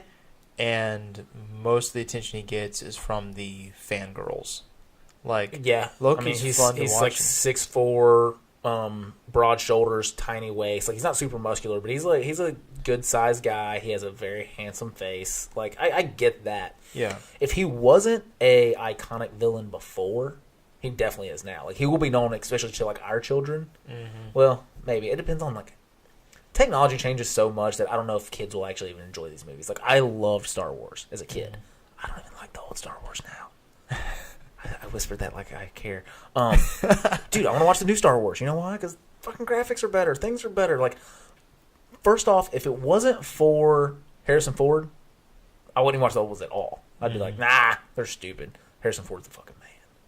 He is. Han Solo, excuse me, is the shit. Other than that, Jabba the Hutt's kind of cool. Like, there's a lot of really good characteristics. Jabba the Hutt is cool. Yeah, dude, he was a great character. That was an awesome villain. I mean, he was an old school gangster. He was like if Sidney Greenstreet were an alien, like the old school like movie gangster villain. That's what I'm saying. Alien, like, that'd be he's a good character. I wouldn't say that. When I'm saying cool, I just mean like it's fun to me. Like I enjoyed it. But like in general, you put that versus the Clone Wars. I'm gonna watch the Clone Wars all day. Samuel L. Jackson just beheading Boba Fett. Is that Jango Fett? It was Jango. It was Jango. Yeah, it was Jango. Like beheading Jango. Like how awesome is that? Yeah, I mean Sam Jackson or anything is automatically like plus 10 points. The jam. I like his one eye in the All Avengers. That's another thing. It's like I almost kind of feel like I need him in there, but I don't know if I want to, because they're all gonna be wearing their mask except for Thor. Thor might be like turning his head. I don't want like Chris Hemsworth tattooed on me. I don't want Chris Evans tattooed on me. I don't want Robert Downey Jr. tattooed on me. Right. I want their characters. Right. So mask on Iron Man, obviously, and then mask on Captain America. Thor, I feel like, is going to be like turning his head, and it's just going to be like some glowing, like flowing golden locks of blonde hair. Yeah. Possibly. Or like maybe a side profile. Yeah, because he hasn't really worn his helmet in the movies, has he? He did, I think, in the first Avengers. All right, so he definitely did in the beginning of the first movie when he went to fight the Asgardian. No, he's an Asgardian. The Icelanders, the Ice Giants. Yeah, that's it. The Ice Giants. He did then, and then have you seen the previews for the new for Ragnarok? The latest Ragnarok preview with the Immigrant Song is absolutely spectacular. Is that the one with the Hulk? I don't know the song. Yes, there's one. Yeah, because it had like such a 1970s. I was thinking like 80s. with the neon kind Yeah. of like it was. I felt like I needed to wear parachute pants and be playing Pac-Man. Yes. Like that's how I felt watching that. They did a great job. They really did. And you know what they did? The first preview they did was super melodramatic and super like Avengers-y. I don't know if I saw that one. Well, it was like a really short one. Okay. But then the next one, so what happened was... so playful. It was silly. It was fun. And they did that, I'm pretty sure, because Guardians of the Galaxy released their preview, and it was like retro music, fun, humor, and people just went wild. And like Thor's got to do some recovery work because Dark World was not that great. Yeah, so they have to like knock it out of the park with this one. Yeah. And get people revved up. And he was in Age of Ultron, which was not that good of a movie. In my opinion. This is my opinion. I did not enjoy it. I really did. I watched it again a few weeks ago for the first time. 'Cause I went and saw it in theaters twice, actually. So I went and saw it with my dad because we went and saw the original Avengers together, and he wore Captain America's shirt, and I had my like old school comics that had like all 4 of them on there. Nice. So, and then I went and saw it again with my buddy Jordan Reyes, and one of his fraternity brothers wanted to see it on like a Tuesday night, and I was like, yeah, fuck, I have nothing to do, I'll go. So I went and saw it. I almost fell asleep the second time, and I was like, man, I really don't like this. It's got to be better than this. So then, a month ago, 6 weeks ago, I was like, Tiffany, you never saw this, and you were mad at me for going and watching it without you. Twice. Oops. So I made her watch it. Literally, she was like 30 minutes in. She's like, this isn't that fun. I was like, man, it really isn't. Like, you're right. We turned it off, and I said, I'm going to make you watch Civil War. She's like, I've seen it. I was like, no, you haven't. Civil War was ballin'. That was one of the most badass movies. Have you seen it? I have. Did you enjoy it? I loved it. Like, that was, to me, so the big problem I had, like, personally, just between me and the movies, was that Age of Ultron and Jurassic World came out around the same time. Okay. And I felt like it was, in a way, almost like watching the same movie because there was so much CGI clutter on the screen that I saw Jurassic World first. Okay. And they came out within like weeks of each other.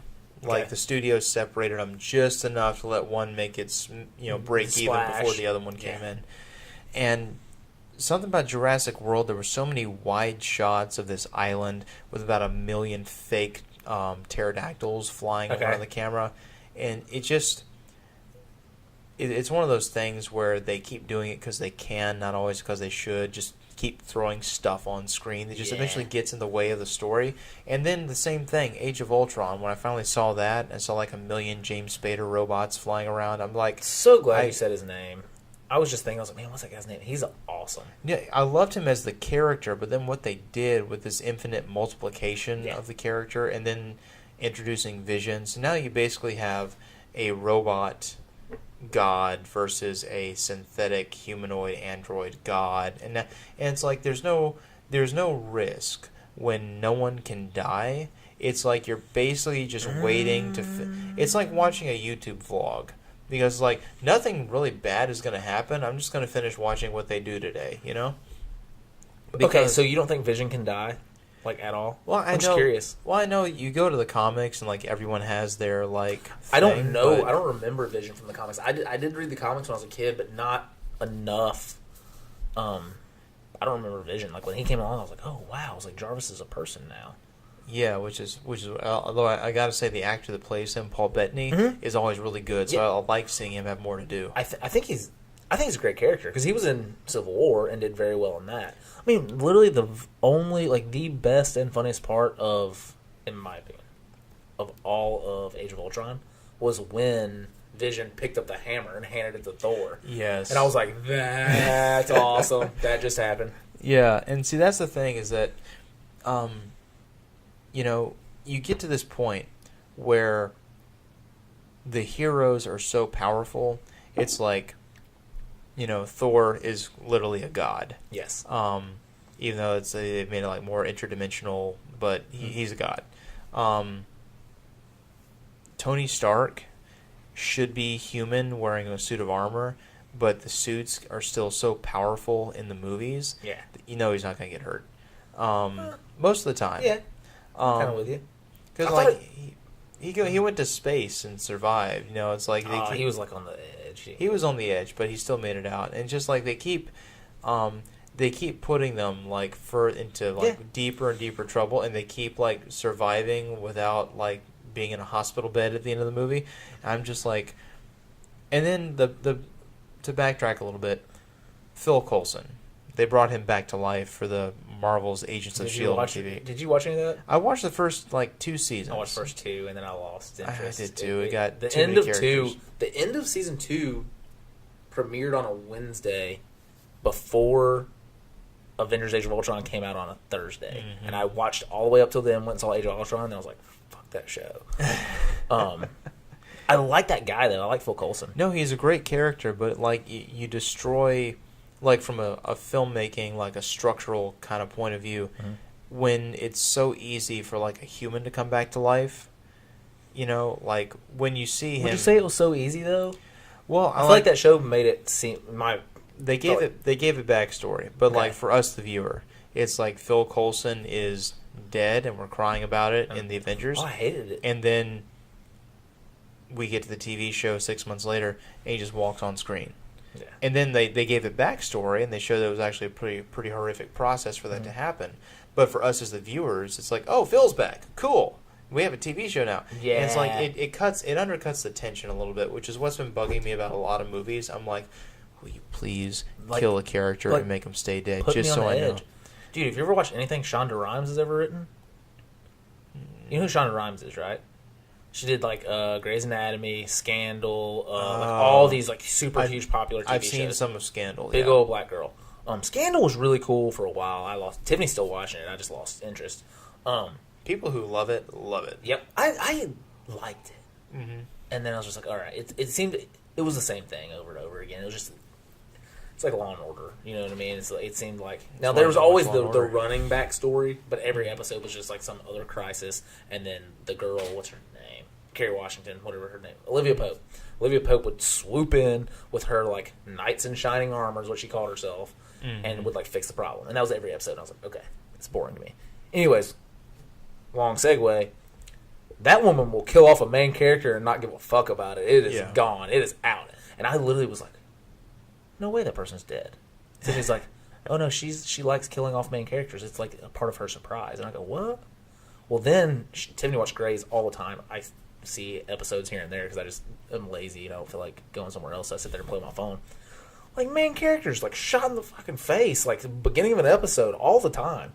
It's crazy. So, anyways, if you like seeing somebody die and not come back, that's your best bet. Well, I should do that then, because like I've seen a little bit of Scandal. My mother-in-law really loves the show, and but see, I'm always coming into things in the middle, and I'm like, yeah, I should probably.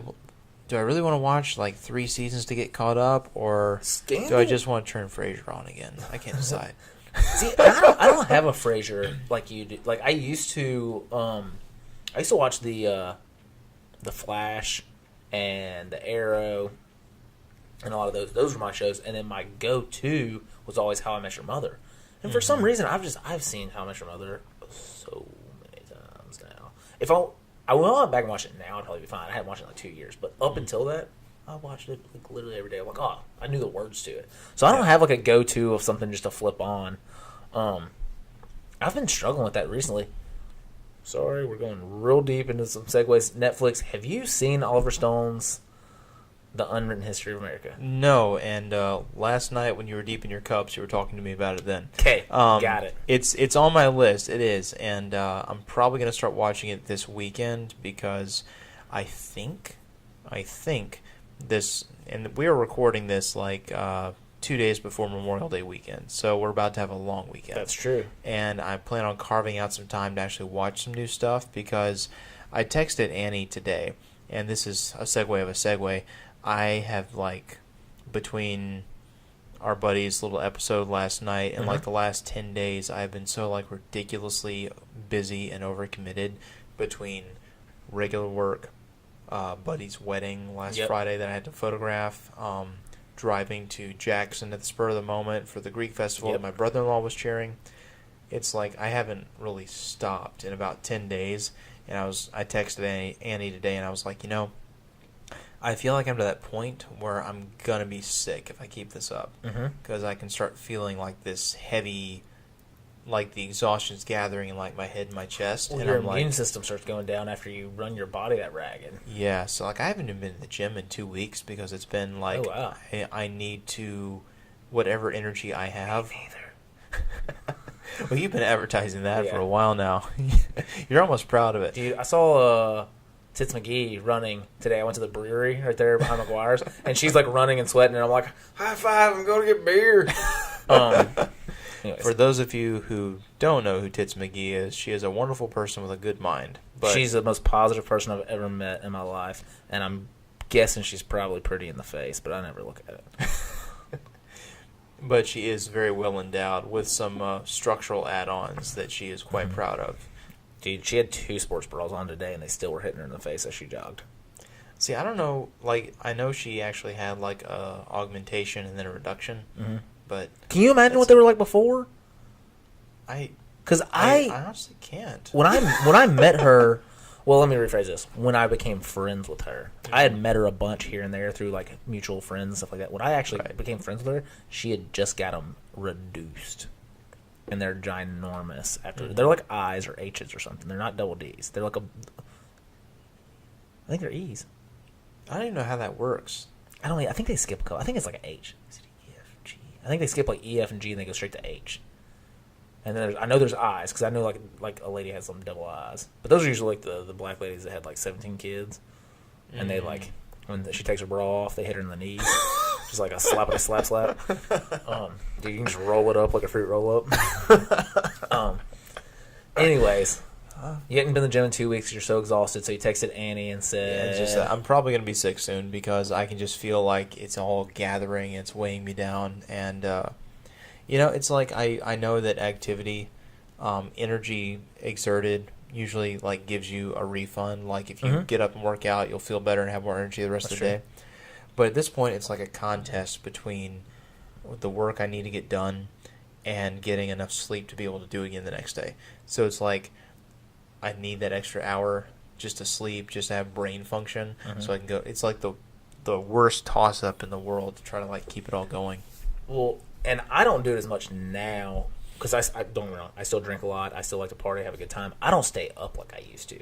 I used to stay up all night long and then wake up at 5 a.m. Like I'd stay up till 2 and then wake up at 5 and go to work. And I've noticed that. Like no matter how much you have to drink or where we are, you usually turn in pretty early. Yeah, like I want my night's sleep. Like and even if I don't go to sleep, I want to go home and have like that extra hour or two of like couch time. Yep. So all that being said, now like I don't do that, but I used to go do that all the time, and it was so funny because as soon as I get to work, I'd be like, oh my god, I can't wait to go home. I'm just gonna go straight. I'm gonna take a shower. I'm gonna go to bed. I'm gonna lay in a hot bath. I'm gonna go to bed. I'm just wholly just gonna watch TV, dude. By 5 o'clock, and I was like, all right, I'm better. I feel fine. I'm going to the bar. And I would do it, and then I'd do it all again. Now, this is when I was chasing women and super, I'm just going to say single. That's the best way. I was super single. You were aggressively single. Aggressively single. That's a good way to put it. I was aggressively single. Because that was when I met you and you were working in Hill Kelly. But that's one reason, like, I'm really glad that I got married at an early age. And it's like, I don't say that to... And you got married, like, we were about the same age when we got married. But it's like... I don't say that to brag about, I found the right person early. I didn't have to struggle like everyone else. But it's like, to be off the market, so to speak, like, and I was such a weirdo. I never really like dated or made myself available to people. I actually had a stripper once tell me I was hard to flirt with when I met her, like, off the clock. Oh, wow. Which is hilarious in hindsight. That is very funny. And I look back, I'm like, I was really evasive. Every time I could sense her getting remotely close to a come on, I was like... Just shutting it down. I would shut down. It's like that's so funny. My sister did that to you. Like when you were single. That's funny. You told me this story. I don't actually specifically remember the situation. It was really casual. It's like you weren't even trying to put the moves on her, but you were like, you're a really charming guy, and you were single back then. And my sister was like single and available, and I wasn't. And I know she can take care of herself, so I'm never like grabbing you by a collar going, if you look at my sister, I'm gonna beat you. And it's like I don't feel that way. So it's like. You were just being your charming self, and my sister was just like not having any of it. It's so funny. Because Meg is basically Steve Jr. now that I've like met her a couple of times. Yeah, I'm like, well, maybe that was where the attraction was.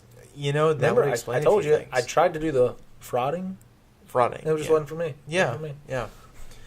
It would make sense. You know, we have this weird little thing going here. Our But- wives are very understanding. That it really is. And also it's like my wife is like, man, like I'm not attracted to Steven, but like he has like this face. Oh gosh. Oh, You're I making told it you weird. about. Well, I You told you mentioned about it this. last night, but like really quick. But like, see, and this is something that like, our mutual friend DC actually honed in on this. He was like, "Why did that rub you the wrong way? Are you like offended by that? Are you tempted by that?" And I was like, "No." And what I was trying to get across was, it's like a marriage is a marriage, and like I don't want to hear that some like married person is thinking about me. That's just odd. Well, that makes sense. No, it was something like I brought up. We were talking about it, and it's that picture you took when you were in Michigan. And I was like, dude, when did the photographer become the model? And you're sitting on the couch and you got your side profile and you're looking super, super hot on your leather couch holding your like scotch. And I was like, and then I think that was actually what started the conversation. I go, Tiffany, look at it. When did the photographer become the model? And she goes, I mean, what in the world? That is awesome. She goes, I mean, he does kind of have the facial features. And I was like, shut it. And that's when she's like, I'm totally not attracted to him. But I mean, I was like, I know. I see his luscious lips too. It's fine.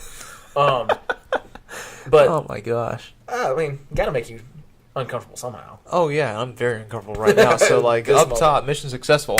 High fives. Oh man, but no, and that'd be worth doing a group trip to Traverse City just to go to this place, the Low Bar.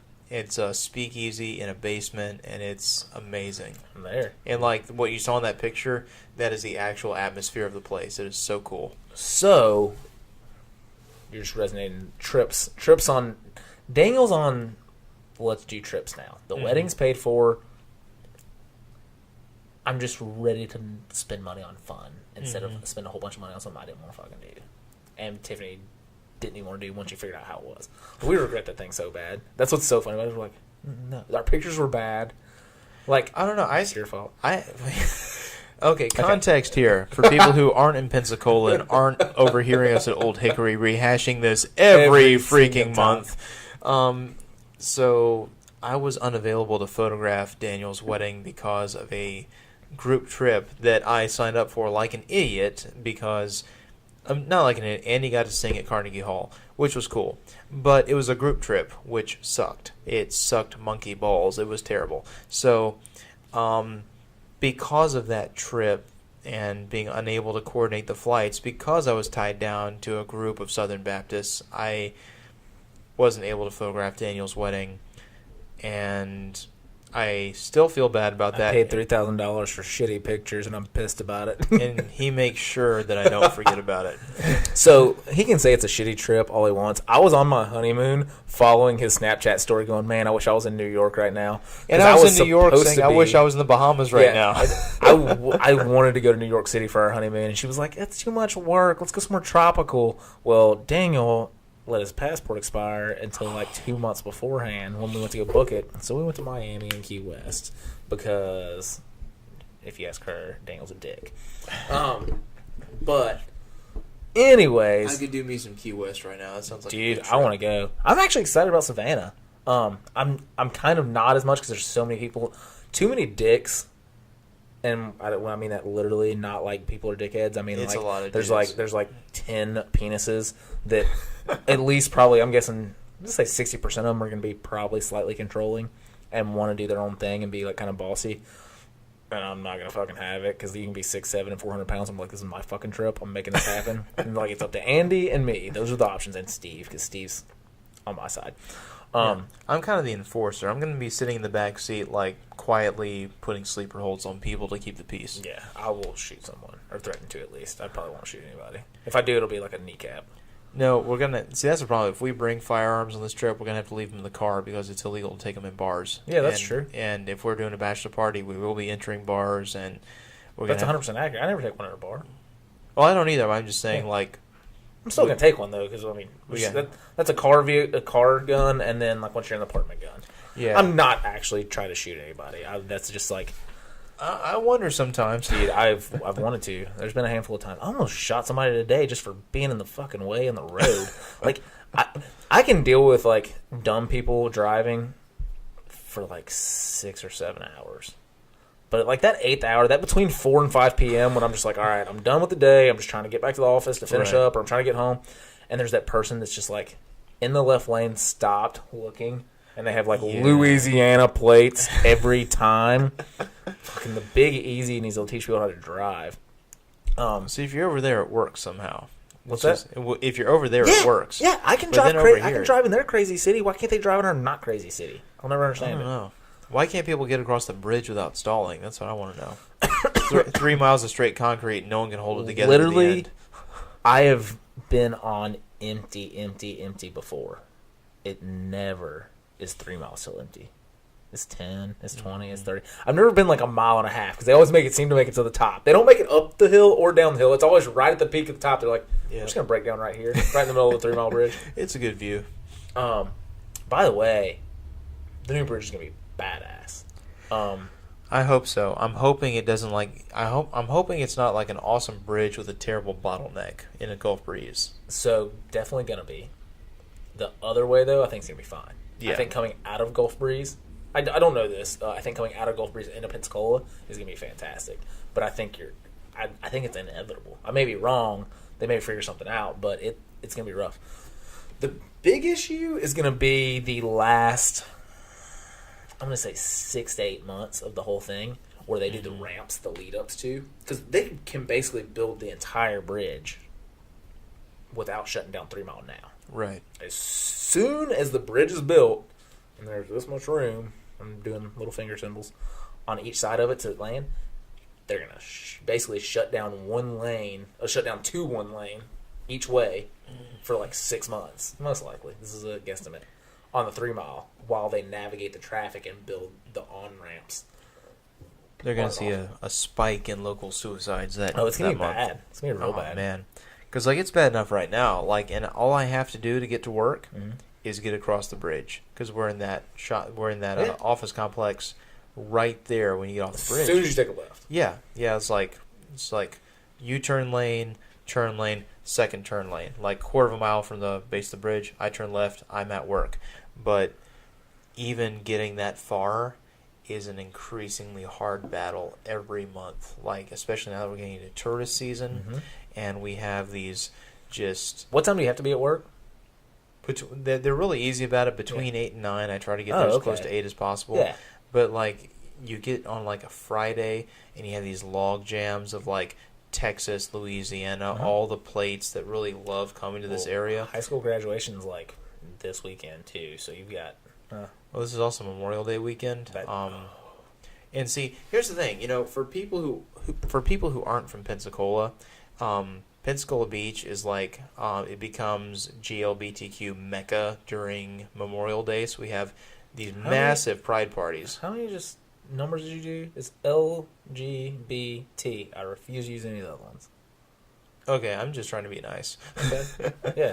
I photographed a. I won't do that. That's a made up word. Is that the one that is for all of them though? I don't even know. See, that's my problem. Let's segue into gender pronouns for a minute. This is the problem I have with this whole thing, is that there is no governing body that says, we've looked at the data and this is what we should call them. No, it's people who are under 25, whose frontal lobe isn't finished developing, who are on Twitter and Tumblr deciding that these are the new words. And I'm like, no, you don't have credibility. You don't tell me what language is. And if I say the wrong thing, I love everybody. I'm not going to do it maliciously. If you correct me, I'll listen to you. But if you've been on Twitter the night before and decide this is the new thing and then try to inflict that on me the next day and try to call me out for it, I'm not going to respond well to that because that's not how people relate to people. That's not how language works. Yeah, and Steve's being way nicer than I am because I will literally lose my mind. And I won't beat you up because I'm not a badass, but I'll try. I will try really, really hard. You need to get back in the gym, man. I've got to. What else? Do the Cobra. So, dude. What's funny is you were talking about buying a house yesterday. I'm thinking about moving So the big thing is we're going to move out of downtown as much as we don't want to. We can't afford East Hill by a long shot. Oh, no one can. Dude, it is ridiculous. It's bumped in the last 2 years, probably 20%. Give it another year and a half, the bubble will pop and prices will come back down. I hope so. It is crazy. It's going to be close to a market crash pretty soon. It's a bubble. I hope so. Because literally my same house is worth $120 on a good day in North Hill. Yeah. It's worth $220. Literally, I found I don't know if I told you this. I was looking, I found my exact house. The plans. Somebody built that exact same house in East Hill. $210,000. And you know how mine's all hardwood and it's kind of finished. It's not a nice house, but it's clean-ish and done.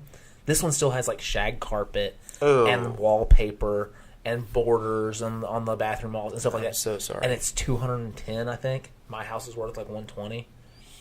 Across the tracks, literally 2 miles apart. It's the interstate. It is. That's all it is. So that being said, we're basically not living there. And then I just started working in Cantonment, basically, I-10 and 29. I'm like, I can go buy a mansion for $180,000. You can get a lot of house in Cantonment. Yeah. So that's what I keep thinking, and I'm pushing, and then I'm like, I'd like to live on Marcus Point. That's kind of my new thing. Mm-hmm. I don't want to buy there, but I'm like, all right, we're gonna go. We're not buying anytime soon. The wedding basically killed me. I spent $25,000 on the fucking wedding. Pardon my French. So that little savings of woohoo for a house gone. Yeah. So we've got probably 3 years. I'm guessing I'll be 30 before I purchase a house. Also, new job. I'm hoping I don't get moved anytime soon, but if they offer me a big job in Birmingham, Huntsville, something like that, Atlanta, I'm going to jump. So I'm also not super excited about buying a house anyways. Like you say, it's a great, great idea. Buy it, pay some on it for a while, and then if you leave, you got a rental property at the beach. Right. Whether it's at the beach or not, it's still... It's that area. It's Pensacola Beach. We're in demand. So, great idea, but I just don't feel that well because I know I'll lose my ass. I'm not a seller. I'm a buyer, not a seller. Well, so that's the thing. I don't want to sell anytime soon because anywhere I can buy is not going to be in huge demand to sell anytime soon. But the vacancy rates on properties in this area stay pretty low as rentals. So, mine and Annie's dream has always been to, not forever, but leave Pensacola for a while. Mm-hmm. Y'all are both from here.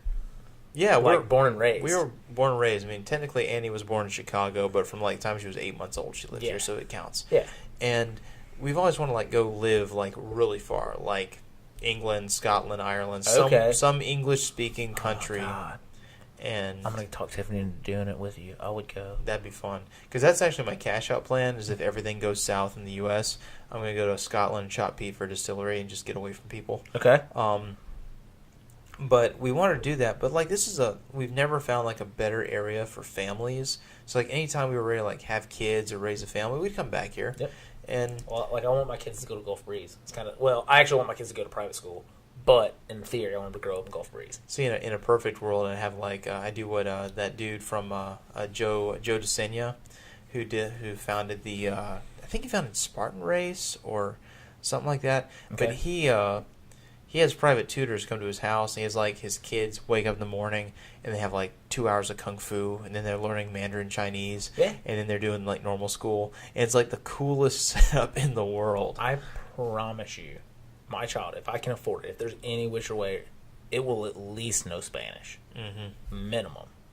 I want 2 or 3 languages. Or 2 or 3 more. So 3 or 4 languages. But I think I creeped this girl out yesterday at lunch. I forgot to tell you. My remember what steak salad I was talking about? Yeah. So the girl comes up and she goes, "Oh, hello, how are you?" And I was like, "Whoa, you look real Mexican." I did not expect that to happen. Which I didn't say that, but so I'm eating, and she goes, she's like, "Hey, is there anything?" I was like, "Yeah, I'm gonna ask you a question. It's gonna be really weird. I am a very personal, hands-on learner. I can't do Rosetta Stone. My attention deficit disorder will not allow me." Right. I was like, "What if I paid you?" And I was like, "Just hear me out. What if I paid you to meet me in a public place? We can meet a Starbucks or something for a half hour, 30 minutes, once a week, to teach me Spanish." And she was like, and I was like, it's okay. I'm not, like, literally, and I was like, I'll pay you good. I don't know what you make serving. I was like, but I can actually pay you a pretty good sum of money if it's something you're interested in. And she was like, I work like 60 hours a week and I have a kid. I have a daughter. I just have no desire to do that. And I was like, okay, that's fair. It's totally okay. So I like literally left her a big tip, like a really big tip on the company. Of course, I'm not paying it. And then I gave a business card, and I was like, hey, in case you change your mind. Because she seemed innocent. She was a young girl. I didn't even realize she had a kid. She was probably 25-ish. She's my age, minus. But she spoke probably better English than I do. Mm-hmm. And then I heard her yelling Spanish, like, fluently at all the, like, the cooks and the dishwashers. Right. And I was like, I need you to sit down with me for 30 minutes. I think 30 minutes once a week, I would learn so much of just, like, basics and things. Like, that's how we did dancing that way. 30 minutes. Actually, I think it was an hour. Once a week. And I literally can dance pretty fucking good. Mm-hmm. Did it for like 8 weeks. Yeah. Imagine Spanish, and especially if I go practice it. If I go home and practice it, Tiffany would practice dancing with me. So in theory, sorry, I'm super going down rabbit holes. I really want, like, my children will either be private school, if I can afford it. Charter school is kind of like the second.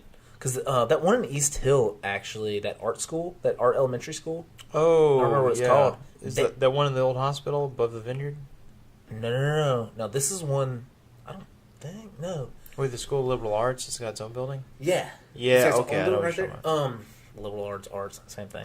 That's a charter school. They pick, I want to say it's like a third of their students come from Gulf Breeze, a third of their students come from, like, the East Hill downtown area, and then another third come from, like, wherever.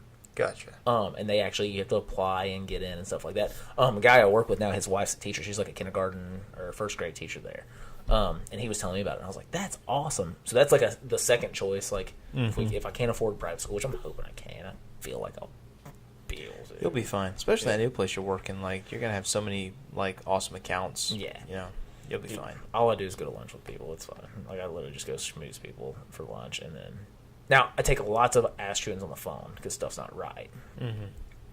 But my only sales tactic is like, dude, let me buy you lunch, and it's fine. I gotta be in Milton. It's guy told me to be there at 6. I was like, all right, I'll be there at 7. I'm not gonna be there at 6. And I'll bring biscuits. And he was like, all right, that's fair. Like, I was like, he's like, well, we started work at 6 around here. I was like, dude, I just left a job where I had to wake up at 4 o'clock in the morning. I'm not about to do it here. Mm-hmm. So anyways, I'm going to Milton to a substation where they're doing a bunch of, I don't know, power lines. I don't mess with Gulf Power. I just go, that's what you need? Sure, that sounds good. Like, I'm not fucking with the electricity. I'm scared of electricity. Are you? Yeah, I don't Have you ever been zapped? I haven't been zapped because I am so ridiculously scared of being zapped that I triple check to make sure the whole, like, house is off, and then I'll make an adjustment. Dude, I got popped once. I was in high school. Let's guess. And I got blown actually backwards. I landed on the couch. You got a good hit. I got 110. Everybody's like, oh, it's just 110, which is like what you plug your wall in a receptacle. They're like, oh, it's just 110. 110 can kill you. Most likely, like 99.9% of the time it won't. But it fucking hurts. If you get popped good. So you know the long fluorescent lights that are in, like, the, you know, basically any commercial light? Yeah. We had those in our basement, and we had one in our basement, like our little den, you would call it, with a big screen and the couch. So I'm, like, up on the ottoman, and I'm changing one of those lights. So I stick it in, you stick them in, and then you twist, and it, like, kind of locks in. Well, when I do that, it doesn't turn on. I'm like, what in the world? So I feel this side to the left, nothing. Well, I go to reach to the right. Well, I only stuck one of the prongs, and it's got 2 prongs, and one of the prongs is sticking out, and apparently that was the positive, and the negative was attached, and this is 110 running through it, and I touched it, and it zapped me, and I actually flew backwards and landed on my sectional couch, and I look, and I have a little burn mark, not anything specific, just like a little burn mark on my finger, and I was like, what in the fuck was that? That was not cool. That is way worse than I ever expected. I totally thought 110 would be fun, and ever since then, I'm like, there ain't no way I'm messing with electricity. Yeah. Like, people that, like linemen that, like, climb poles and mess with, I don't even know the number, like 770 and up, you're nuts. They're like, oh, well, wear rubber gloves. I'm like, well, fuck that. I'd have a hole in my rubber gloves. I'd be that guy. I'd be that guy. Like, dude, what happened to Daniel? Well, His dog chewed a hole in his rubber gloves. He didn't notice, and then he touched some 770, and boop, heart exploded right there on the spot. Yeah, man, it's scary stuff. Like, I was at the new hotel we opened in Fort Walton Beach. I'm a little bit tired of it. It's been a project, but they have light bulbs there that run on 227 volt current. Why? Don't know. Are they that bright? Like, can you tell it different? No, it's a sconce. It's just like it's on either side of a fireplace. It's not even a super bright light, but somehow just in this industrial level everything they put in the hotel, the socket for this light, they have to order a special bulb that can handle the voltage, because you plug in just any normal like high wattage bulb from Lowe's, it'll you'll have Boom. glass embedded in walls all around you. So it would be cool. Like I'd like to watch it. Slow-mo? piece. Oh, that'd be cool to Slow-mo. watch. Dude, that's something, another segue, but I so badly want to rent a Vision Phantom camera that records like over 10,000 frames a second. Because that's the kind of camera where you could like 10,000 frames per second. So that's like what they watch bullets with. Yes, Would that be accurate? Like if you want to watch a bullet exit a gun and blow up a watermelon or something, this is the kind of camera you get with. And it goes up even higher now. Like 10,000 was where it gets to be like really slow mo, but I think they've got it down to like 25 thousandths of a second at this point. That's so absolutely crazy. It's ridiculous, but it's cool. It's really cool. You need a lot of light to illuminate it because the shutter is moving so fast. It makes the image look really dark, but you have a really well lit scene, you can get some pretty cool stuff. All right, so two things. Have I told you about my private gun club membership? You mentioned it, yeah. Okay, so I joined a private gun club where you can get away with a lot more stuff. I won't say get away with murder, but you can get away with a lot more stuff. It'd be weird. Get away with murder at a gun club. Not a good choice. You'd have a lot of guns pointed at you like, we saw that. Yeah, but you can get away with a lot of stuff. You can holster draw, you can train, you can do like rapid fire, you can go target acquisition, target to target, a bunch of stuff like that. And you just basically talk to the guys like, hey man, you mind if I do this, we do this, and it's fine. That being said, it's outdoors, and Florida is big sky country. I don't care what Montana says. So, big, beautiful, sunshiny day would be bright enough to use one of those. That's what I'm saying. Full sun for sure. Full sun, middle of the day, would be great. Okay. How much is one of those? Is that like a ridiculous amount of money? Oh, like to buy one? Or to rent one? How do you rent one? You just got to go to one of the rental companies and get it. Is there camera rental companies around here? Is that like a thing? You get them online. They ship it to you. Okay. So what's a weekend worth? Like, say, just for a Saturday. I need to look it up. Probably like for a weekend for a camera like that, probably $400 or $500. Okay. But to buy one, it's like $10,000. So you're still getting like your money's worth. I understand that. I don't have $400 or $500 to drop right now. What I'm thinking though is, segue. Daniel is building basically the triple trifecta. Does trifecta mean triple? Do I have to say triple it's like hitting three things. So if I say trifecta, I don't have to say triple? No. Okay. So anyways, I'm doing the trifecta of tax stamps. Okay. This is the plan. I'm going to do a SBR, which is a short-barreled rifle, which takes a tax stamp to have anything under 16 inches. And I'm going to do like a 7-inch. Then I'm going to suppress it, which is the second tax stamp, have a tax stamp for the suppressor. That way I can shoot around Thor, my dog. Mm-hmm. I don't want to hurt his ears. That's actually just some bullshit I make up so my wife will let me buy a suppressor. I don't give a fuck about his ears. He'll be fine. And then the third is I'm probably not going to go full auto. I have no desire to go full auto because I'm going to do a 9mm. I'm not going to do an actual high caliber round, just because you can suppress them easier, make them quieter. So I'm going to build a short-barreled, suppressed, 3-shot burst carbine. Nice. So the gun itself is going to be super expensive. Then, I say super, not that bad. Then the suppressor is going to be super expensive. But I have each one of those tax stamps, $200. Boom, boom, boom. So I have $600 just in the government allowing me to do it. Mm-hmm. Each one of those tax stamps is anywhere from 8 to 10 months of approval time.